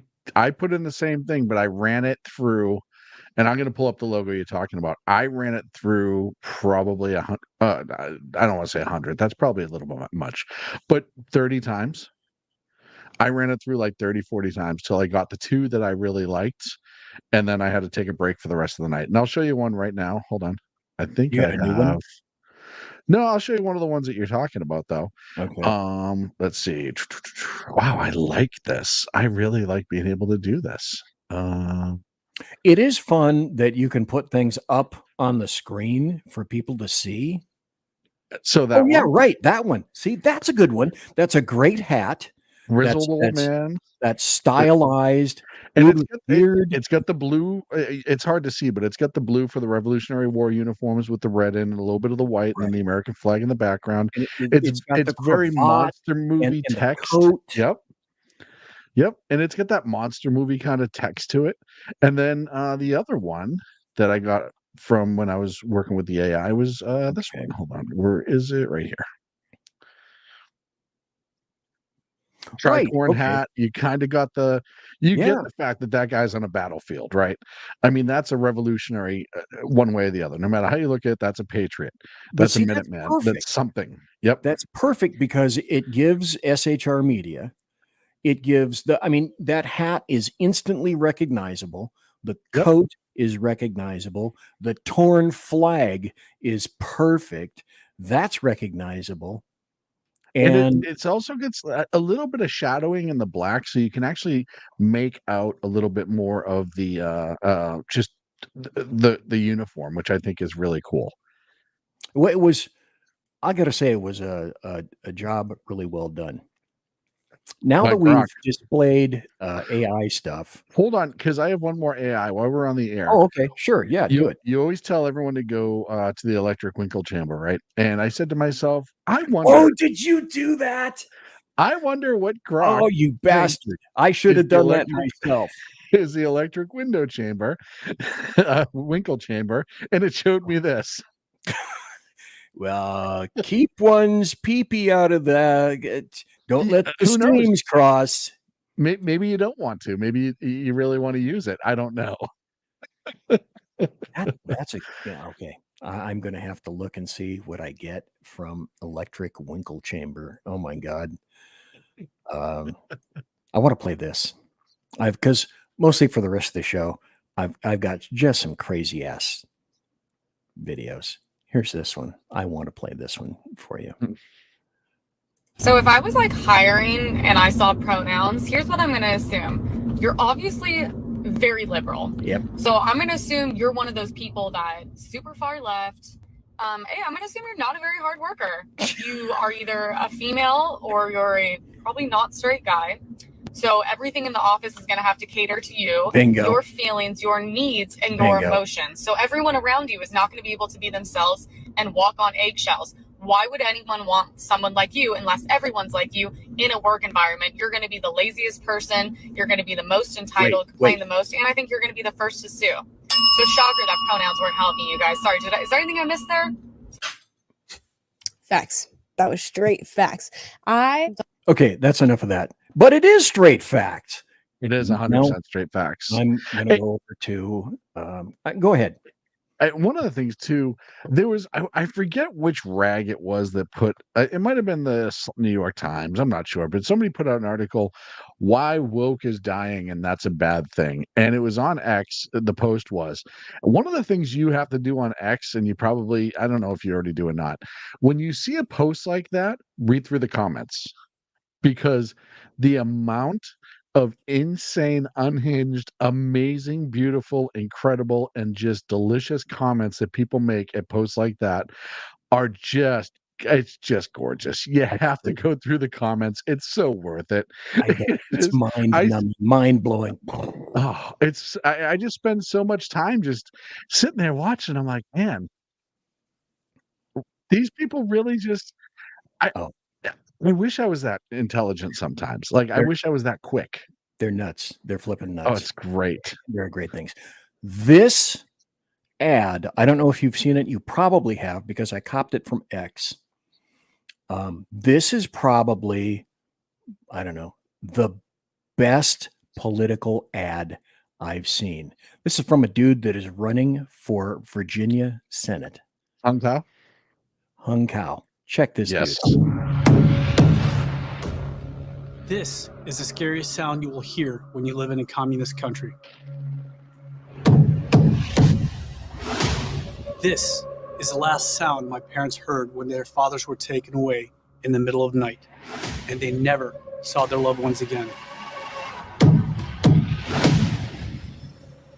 That's the sound of losing your freedom, the sound of always living in fear.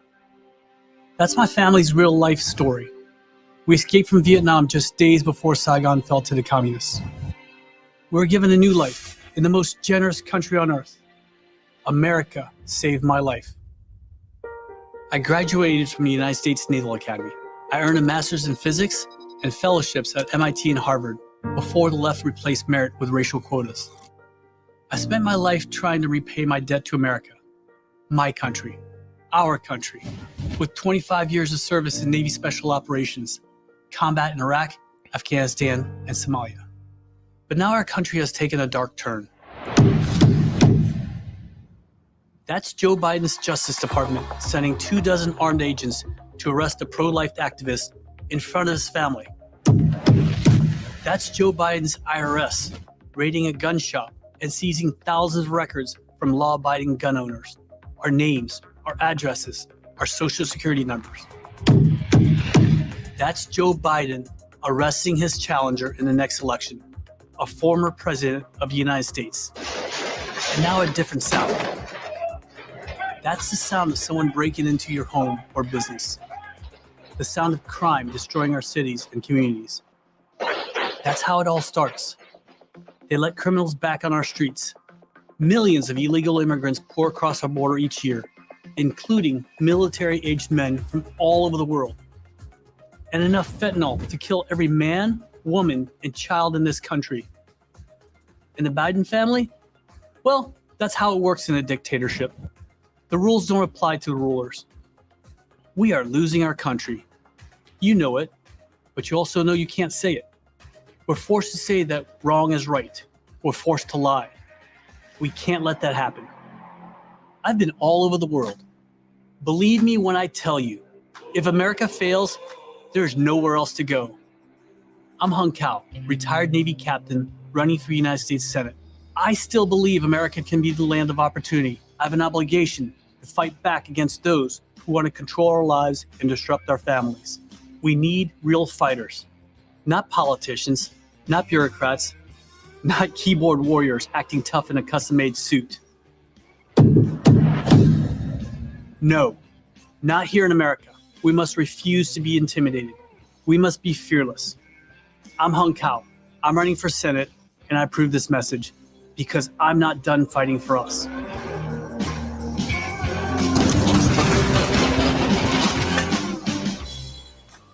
There's a reason his name's Hung.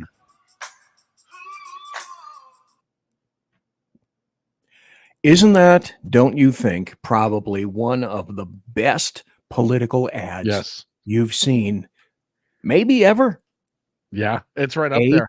The dude is a stud. Yep. The There's dude a reason nails his it. name is Hung. Yep. He was named Hung for all the right reasons. He nails it. It's truthful.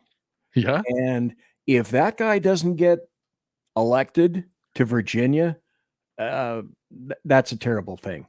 But it's a loss. I had to play that, and I had to get your opinion on it. Well, and he hits every point that's wrong in America right now. Hell And yeah. there's so many other ones that he could hit, but he hit the big ones, right? He hit the ones that are hitting people where they live. Every part of it. The out of control DOJ, the border, the prosecution of Trump, just all the things that we're constantly giving up under the guise of it's the nice thing to do or the right thing to do or whatever. He's nailing it and saying, look, I've been there. My family's from there. You don't, it's voices like that. And it's so funny when they're like, oh, the right hates immigrants. But no, I love immigrants. Guys like that. Lily Tang Williams, a friend of your show and the network. You have folks who saw what happens when freedom and liberty is not present in a society. And they want anything but to not go back to that. And if that doesn't move you, I don't know. You got to go check your emotions. I know. That's absolutely 100% true. Now, to close the show, Sackhead Sean, I have some things that being in California you're familiar with. I don't know if you've heard this. I have two to play. Okay.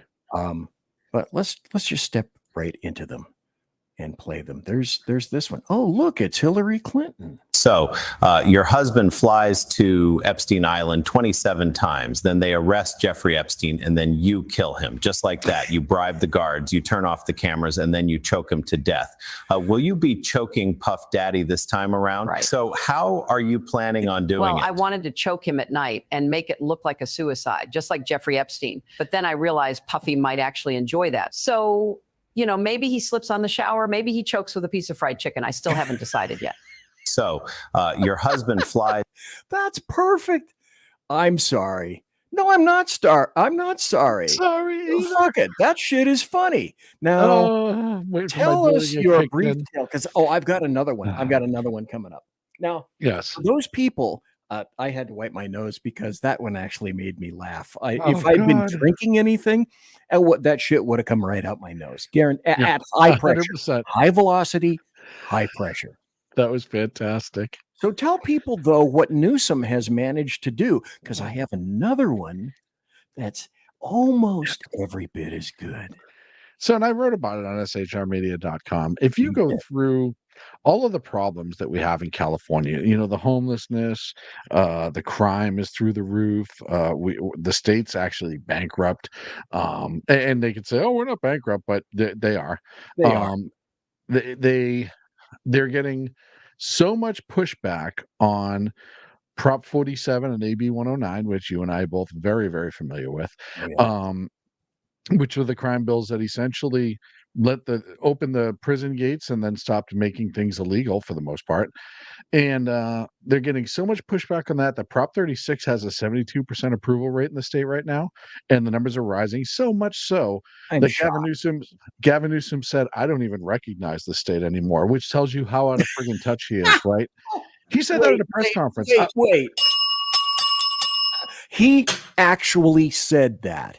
Yes. Gavin Newsom said, I don't recognize my own state anymore. Yeah. So what does he do? Obviously, it's been building up to this because he passed us a little piece of legislature that would stop a little bit of crime that he thought would absolve him of Prop 36 and that it would go away, and it's not. So he did the next best thing that he could to stop these criminals from hurting people. He outlawed satire and memes. In California, he passed and signed a law essentially saying if you do deep fakes, if you do memes that are too close to home, and essentially if you question power whatsoever and you do so in a way that is satirical and or mockery, essentially, they will come after you. And it's not a criminal offense the first time, it's a fine. I think it's a civil infraction. But the simple fact of the matter is, and it's funny because 2 days later, Hillary went on the air and said, "Oh, there has to be some sort of consequences for what people say on social media." AOC had said it a couple days after that. So the talking orders are out there. And what have I always said about California? California is the liberal petri dish for horrible democratic ideas that they throw stuff in there and see what mold grows, and then they try to disperse those spores all over this country. Right. And Try to infect everybody else. Yes.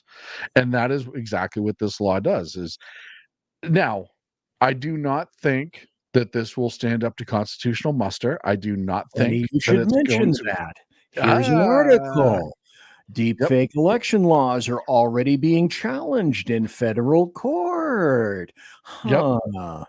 And it's not gonna, it'll get dumped if it goes up to SCOTUS. But my favorite part about it is this all started over a deepfake that Elon Musk retweeted. He didn't even make it, he retweeted it.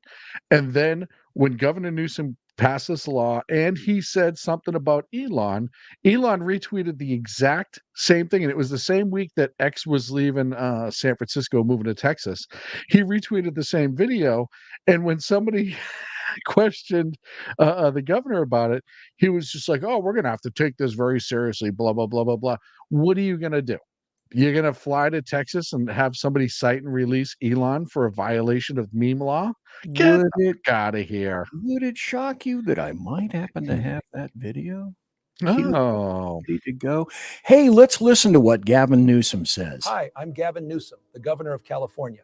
This is a message for the people of America, given in my authentically recorded non-AI voice. Thanks to my leadership over the last several years, California has become a world leader in extremist left-wing governance. My policies were so effective that almost 1 million people are now fleeing the state every year. We even ran out of U-Hauls. During the COVID pandemic, I locked everyone in their homes and shut down businesses for months. Not the French Laundry, though. That's my favorite restaurant. Last year, that's what he's pissed about. Messy streets of San Francisco, because Chinese Communist President Xi was coming, and I really wanted to impress him. He's my boss, after all. This year, I signed legislation that allows me to take custody of your kid if you refuse to give him artificial hormones and chop off his genitals. Because if you don't do that, you're a bigot, and bigots shouldn't be allowed to have kids.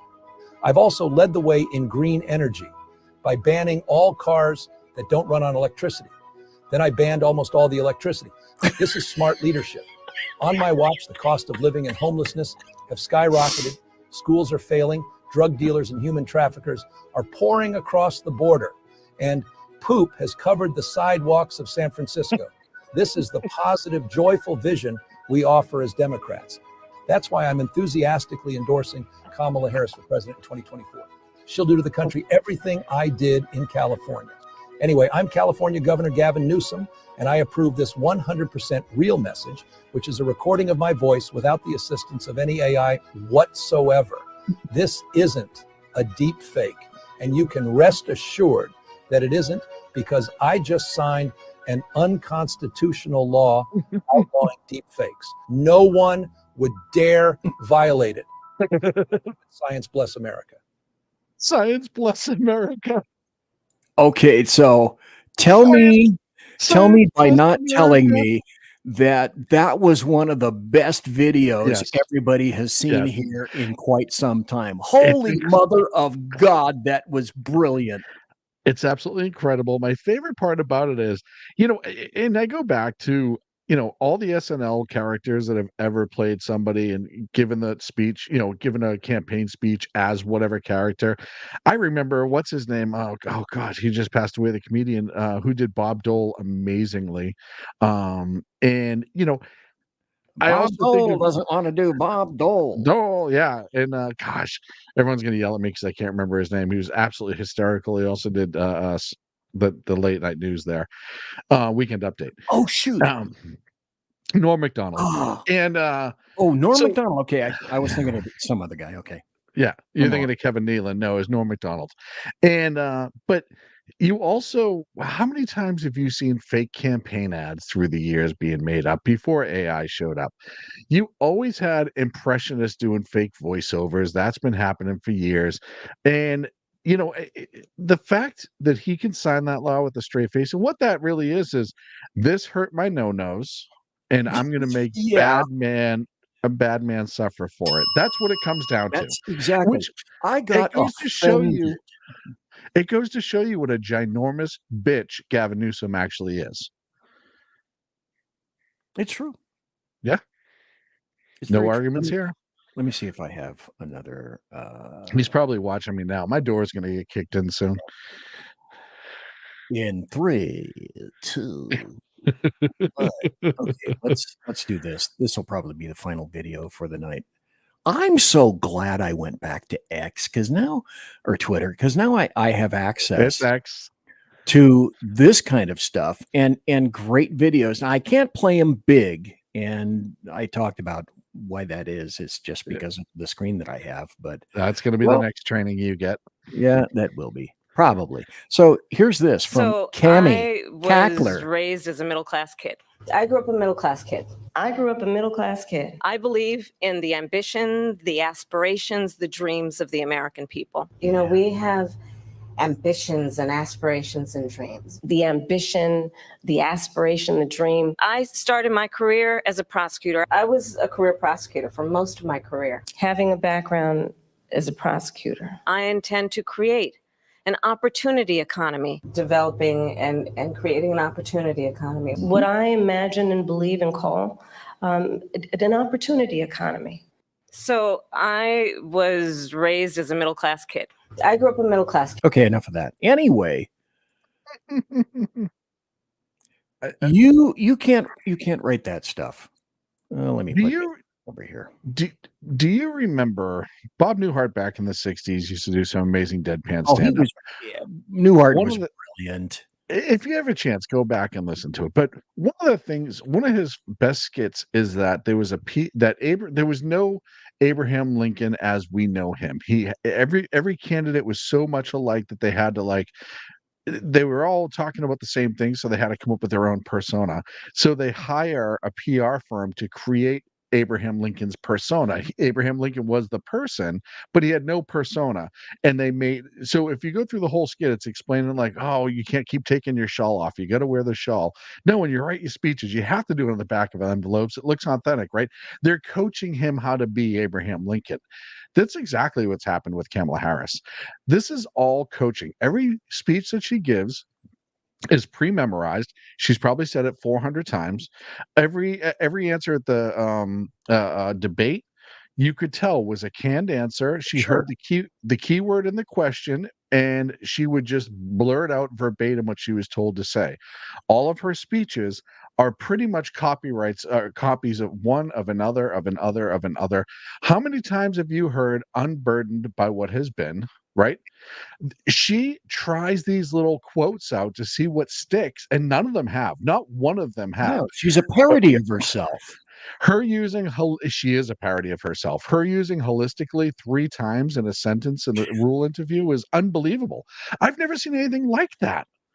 It is great, but it's continuing with the proof that the queen of drivel, or she needs a drool cup every now and then. She still cannot manage to string a cogent sentence together extemporaneously, which to me, you see, opining as I do, this is continuing proof that the queen of drivel further received, she got the debate questions in advance from her good sorority sister, Lindsay Davis. Look, if she can't speak off the cuff. Can't do if she didn't get them specifically, she got the topics exactly what they were going to be in what order they were going to be, and she was told, and they had a pre-memorized speech for all of them. If you go back and watch that, how robotic she was in her answers, and you know how she's robotic? Because so much of her hand and head motion stopped. When she's just talking, she does this a lot, and she does this, and she likes to do stuff with her hands. just real big, and not like Trump where he does, this, but that's Yeah, like he her does the thing. hand thing. Yeah, he does. He loves to do the hand thing, but she does the head bob and she gets her hands into it, and she almost like children, like shows you like, okay, and then we put these two things together. Like that's how she speaks. If you go back and watch the debate, which we did live, that was minimalized when she was rolling out her canned speeches. She did this a lot. She did the head bob, but she didn't do the full Kamala. She didn't go full Kamala on it, and that's how you know they were recorded because committed to memory because she spent more time trying to recall it that her natural mannerisms weren't there. And even then, as you and I both pointed out, even then, because we watched it live and did the live show, knowing her material, she still had dry mouth all through night. Yep. The entire thing. Because she was afraid she was going to screw up the speeches. Yep. And because if she didn't say the right one at the right time, it was going to hurt her. And she still came off awful. I don't care what anyone says. She came off awful. This Rule interview, holy cow. We finally get her to do an interview. And you look at it, she went to a friendly news agency with a friendly reporter that supports her, sat down, and then if you watch that speech, she tanked it. She was so out of sorts. And it tells you she can't even be authentic around her own comfort zone. It's like she was asked to go to mom's house. You can do this interview from mom's house. This is the safest place you can be. And she couldn't pull it off. Okay, well, because I found something else to play, and this shouldn't surprise anybody. I was going to bow out of here, but I'm not. And I just want to remind everybody. Conservative media done right. You're listening to the SHR Media Network. Which means that we're going to have a little bit of overtime, because it's funny that Sean brought that up. This was one of the things that I was going to send me that stinger, by the way. The what? I can't find that stinger by itself anywhere in my files. Okay. I'll send it to you because I have it as a separate object. Let me see if this is it. Okay. I think this is the one you're referring to. Let's play it and see if this is the one you're talking about. We love our country. I love our country. I know we all do. That's why everybody's here right now. We love our country. We take pride in the privilege of being American. This is Oprah, but still it's good. Yes. And this is a moment where we can and must come together as Americans, understanding we have so much more in common than what separates us. Let's come together with the character that we are so proud of about who we are, which is we are an optimistic people. We are an optimistic people. Well, of course we are. Americans, by character, are people who have dreams and ambitions. Okay, let me stop right there just for a second. Note the CPL displayed, which is the canine puzzlement look, displayed by Oprah, as in, what the fuck are you talking about? Let me back this up. Oprah had that a lot on her face. Yeah. Okay, there's the CPL. There it is right there. And the reason I call it the CPL is, folks, and I want to make sure that I get this big. Okay, when you talk to your dog and your dog tries to understand you, the thing you get is the CPL. And this is a visual. So this is the CPL.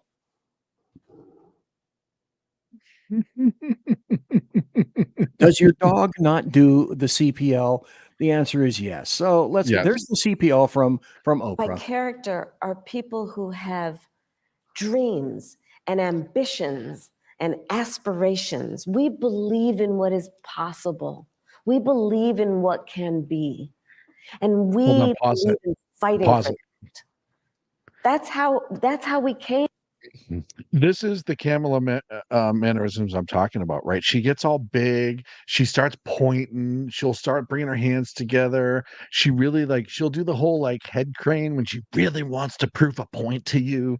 And these are the ones that were absent at the debate. So go ahead. I want people to just pay attention to her body language. Oh, yeah. It says a lot. Came into being because the people before us understood that one of the greatest expressions for the love of our country, one of the greatest She expressions of wants to stay patriotism unburdened by what has been is to so bad push right for the now. ideals of who we are, which includes freedom to make decisions about your own body, freedom to be safe Be from gun unburdened violence, by freedom what has to have been. access to the ballot box, freedom to be who you are and just be, to love who you love openly and with pride, freedom to just be. Such deep words. The freedom, Sean, to just be. Wait a minute. That deserves. Where's my producer? Producer. The freedom to just be. God, Yeah. I wish I could have thought of that. Well, and you know what? I think this sums it up perfectly. And if you give me a second. Sure. Yes. Oh, is this is what you're talking about? Okay. Yeah. Hit it, Bunky.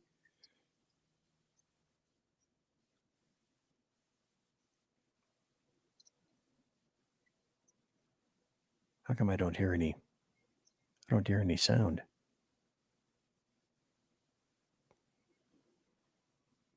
I don't hear any sound, Sean. It's just ridiculous. Holistically. I actually responded to her post, or I think it was her post when she posted this clip on her own X feed. And I said, who the hell? I think I said, who the fuck taught Kamala the word holistically today? Because now we're going to hear that all the way through the election. And Okay. I don't know who taught it to her, but they're really an asshole for doing it. It didn't play. I didn't hear it on this end. Can you check and see that it's unmuted and play it again? Because I do want people to hear this. My bad. My That's weird. word. It's a gorilla. Share screen. Let's hear it. Oh, I know what I You did. got the spirit. You can see it now. And looking and assist Can you hear that? Okay. state local governments around transit dollars. And looking holistically at the connection between that and housing, and looking holistically at the incentives we in the federal government can create for local and state governments to actually engage in planning in a holistic manner that includes prioritizing affordable housing and assistance to state and local governments around transit dollars. Sorry. I holistically. So, Holistically. Holistically, I wonder if she considered what she was saying holistically. I don't know. And it's funny because holistically means in a way that deals with or treats the whole of something or someone and not just part of, right? So all she kept saying is we just have to look at the whole thing 3 times in a row. Yeah. In case you didn't get it. What she said was actually we have to look at the whole thing. The whole thing needs to be looked at, and we have to look at the thing as a whole. That's actually what she said when you break it down. Good for her. You know, just it's like doing a speech. And I was told that how you do a speech is you tell them what you're going to tell them, and then you tell them what you told them, except you only do it those 3 times and not 75,000 other times. Oh God, it's just so ridiculous. They're actually gonna. You can't write this. You can't write this. And I don't think people are buying it. You know, you start looking at the polls, and I'm looking at Pennsylvania a lot. And understand when Biden was in office, they said, "Oh, Trump was killing him in Pennsylvania." Trump was only ahead of him by like 3 or 4 points. It wasn't killing him, right? It was close. Kamala is now running, and she's like a point or 2 up on average. There's a couple of outliers where she's like 5 or 6, but there's also a few outliers where Trump is 5 or 6 up in Pennsylvania. So, but what you're looking at, and people need to pay attention to is you have the I don't want to admit crowd. We saw this in 2016. Look, Hillary was supposed to win. She was favored by what, 85% to 15% or something like that. It was massive. And we covered that. In this last election, look at the red wave, right? The red wave that wasn't.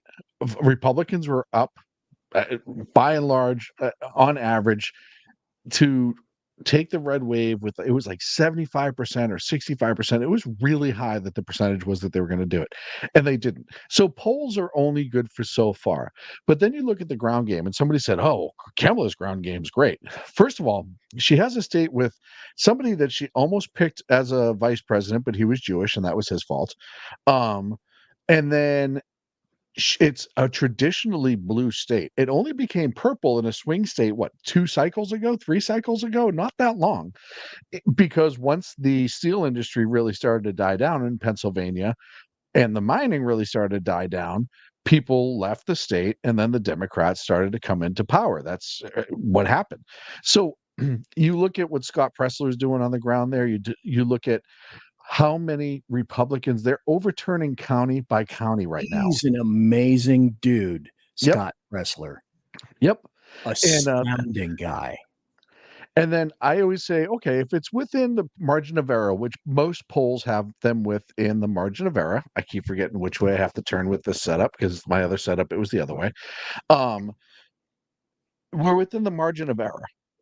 That's only 3% on average. Yeah, I know. I moved my studio this week, and I was ass backwards in the other studio compared to what I am now. So I keep doing everything the wrong way. Because it was behind you, right? Yeah, it was in the other room and flipped around. And I brought it out here just because there's more room. But you start looking at the ground game that we have right now going on in Pennsylvania, and it's enormous.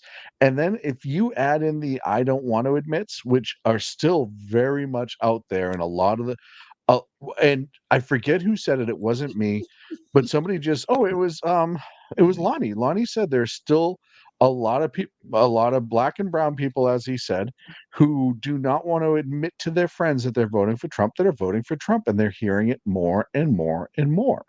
So I don't think Pennsylvania. Oh yeah. That's you're doing that. You're saying that made me do this article. This is what I was going to talk about tonight. And this is a big fear. Democrats are afraid that pollsters are overcounting themselves, and they're not taking into account the people that are really actually voting for Trump. Yep. They're scared. There is some fright involved in this. And you brought up that point. That's an excellent point. Right here on the Hill. Wait a minute. Right here on the Hill. Backwards. Sorry. Well, and we've ran into this. We ran into this when Biden won, but we also ran into this when Hillary was running. They overinflate these polls because they want people to feel hopeless going to the polls. They want them to go, it's not even worth it. She already won, so why should I bother go and vote? And I'll tell you right now, if anyone lives in a state where voting is useless for the most part on a federal level, it's me. But I'm still going to go, because the other thing that I think people are underestimating, and this is a gut feeling. So just before anyone says, well, do you have any proof? That's my favorite thing. When I say, I've been watching the polls and this is what I feel on X, somebody hit me with, well, what proof do you have? Okay, well, I had feeling, first of all, and it's from years of watching this and seeing what pollsters do right and wrong. And then I went through and I put all the different polls that I was watching, how they've changed, all this other stuff, and I never heard back. That was my favorite part. It's like, you're going to put that on me, and I go through all this effort, and the person was pleasant, effort to show you where I'm getting my sources from, and you're not even going to respond because, as I said, I am not a professional poll watcher, but I've been doing this for a long time. I've been watching polls for a long time. And even though I am not a professional poll watcher, I can tell you what pollsters do wrong. And you get to opine on it, because that's what social media is. Imagine that. Yeah. 100%. So we went 15 minutes over into overtime. Yes. Sean, tell us, do you have anything up in particular coming for your Monday show? Which, Friday. By the way, that's Friday. Right. Tomorrow. Yeah. That's right. So go to shrmedia.com or follow on X. And you're listening right there. This is SHR Media, but specifically shrmedia.com, and listen to this guy's show tomorrow at 12 p.m. Pacific, 3 on the East Coast. Bada bing. Bada boom. Bada boom. And you can follow me on X. Just search Sackhead Sean. I'm supposed to have Kevin Dalton on tomorrow. Kevin Dalton is just a guy, not just a guy, but he's a person I follow on X who does amazing coverage of the state of California and what an absolute shit show it is. So I have him on tomorrow. He's supposed to join me from 12:20 to 12:40. So that'll be fun. And then the rest of the time, it's just me being a jackass. As well it should be. You know who, oh my God, can you imagine? You know who I would absolutely love to have on the show, but I'm not in his state, so he wouldn't do it. You might have a chance of doing it. Do you subscribe to Kevin Kiley's stuff? Yeah. Oh yeah, I follow Kevin Kiley all the time. Okay. Kevin Kiley, for those who are not aware, is the biggest revelationist, one of the biggest pushback artists who still exists in the California, always spell it with a K, Assembly. I don't understand how he gets elected in that state. It's astounding. But he's one sharp cookie. Oh my God. I'll tell you right now, there's more and more starting to show up. And that's something that I think is starting to scare Newsom too. I'll tell you right now, there's a gal I follow, a candidate, I should say, and she is running for the California Assembly District 13 out of San Joaquin Valley, essentially, San Joaquin County. Her name's Denise Aguilar. She's super cool. She's got tattoos all over, but she's getting a big following and she's getting a lot of support in Stockton, Modesto, places that are not even close to the cities themselves being conservative. And she's getting some support. And I actually think she has a shot. And then I'm going to absolutely right now make a prediction. Former LA County Sheriff Alex Villanueva will be running for governor. That would be way cool because it's the Los Angeles County Board of Supervisors that were instrumental in pushing him out, because he said openly when he first got into the sheriff's department, he was a shill for the rest of them. But he finally decided that he was going to draw his line at Wuhan 19 crap. And after that, they decided, no bueno, you got to go, Joe. I'd love to see him back in. The other indicator, Gloria Romero, who, when the time was to, she tried, and I spoke to her when I was working at Evox, she tried to eliminate pursuits in the state of California. So I had kind of an extensive conversation. Even Gloria Romero has said, hasta la bye-bye to the Democrats.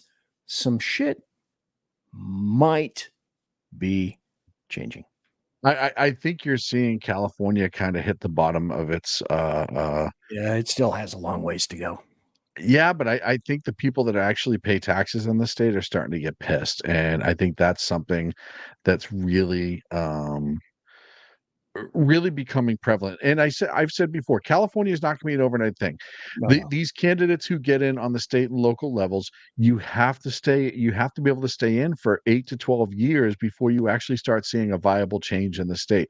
And it will, I think it can happen. Look, California used to be a conservative state. Republicans won it. Reagan ran away with it.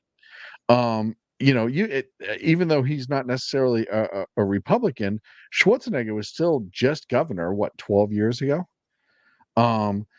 You have some House of Representatives that are Republicans that are in the federal House, and you also have it. There's another dude, Elias, I think is his last name, on the state level.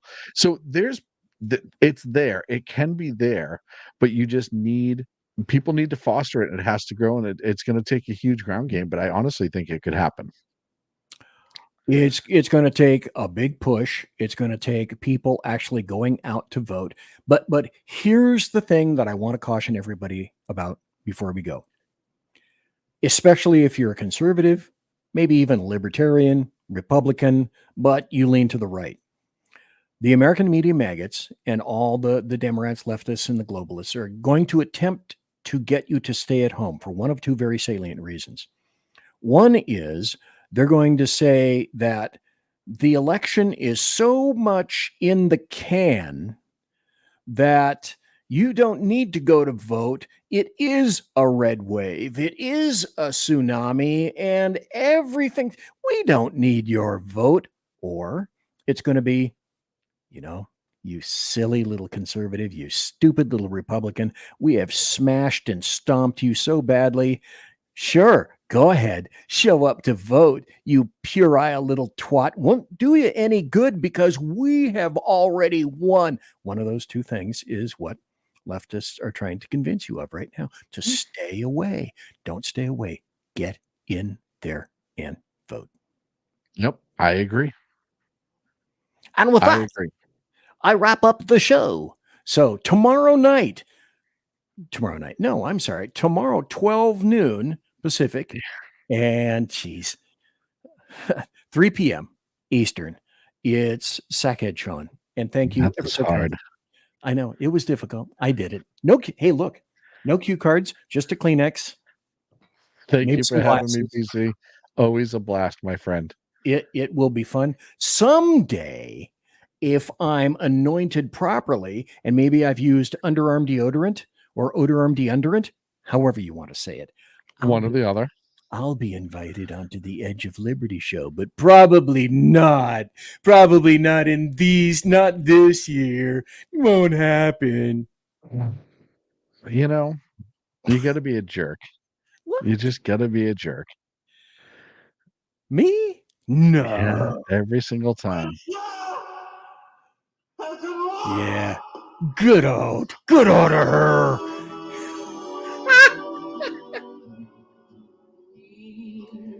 Ladies and gentlemen, boys and girls, children of all ages, thanks for listening to the Bloviating Zeppelins Berserk Bobcat Saloon radio show, live and direct right here on the, where is it? SHR Media Network. You go to SHR Media, shrmedia.com. Promotional consideration as per normal. Let's see if I have that. Oh, yeah, is by the Lockheed Martin Skunk Works and also by Shure and Electro Voice microphones and the Arrakis board, the Arctalk Blue, and of course by Pratt & Whitney engines featuring thrust. You can trust. Tiaras are by My Little Pony. And thanks to my personal KC-135 Kettle One refueling team with whom I shall be consorting in less than 10 minutes, about 50 feet that way, as opposed to 25 minutes and, 10 or 15 miles from the old studio in Sacramento, California. And thanks to everybody for listening live tonight. Thanks to Sackhead Sean, I mean you, mister, for being on the show. We'll have him back again as multiple times as possible. I just made that up. Okay? So everybody, I know. God bless. Fine. Take care, everybody. Quiet down now. Get some sleep. Night, everybody. Night, Mama. Night, Ben. Good night, everyone. Good night, Mama. Good night, Daddy. Good night, children. Good night, Daddy. Good night, Elizabeth. Good night, John Boy. Good night, Jim Bob. Good night, Jim Bob. Good night, Jim Bob. What's going on? I was asleep. What's everybody doing? Good night, Jim Bob.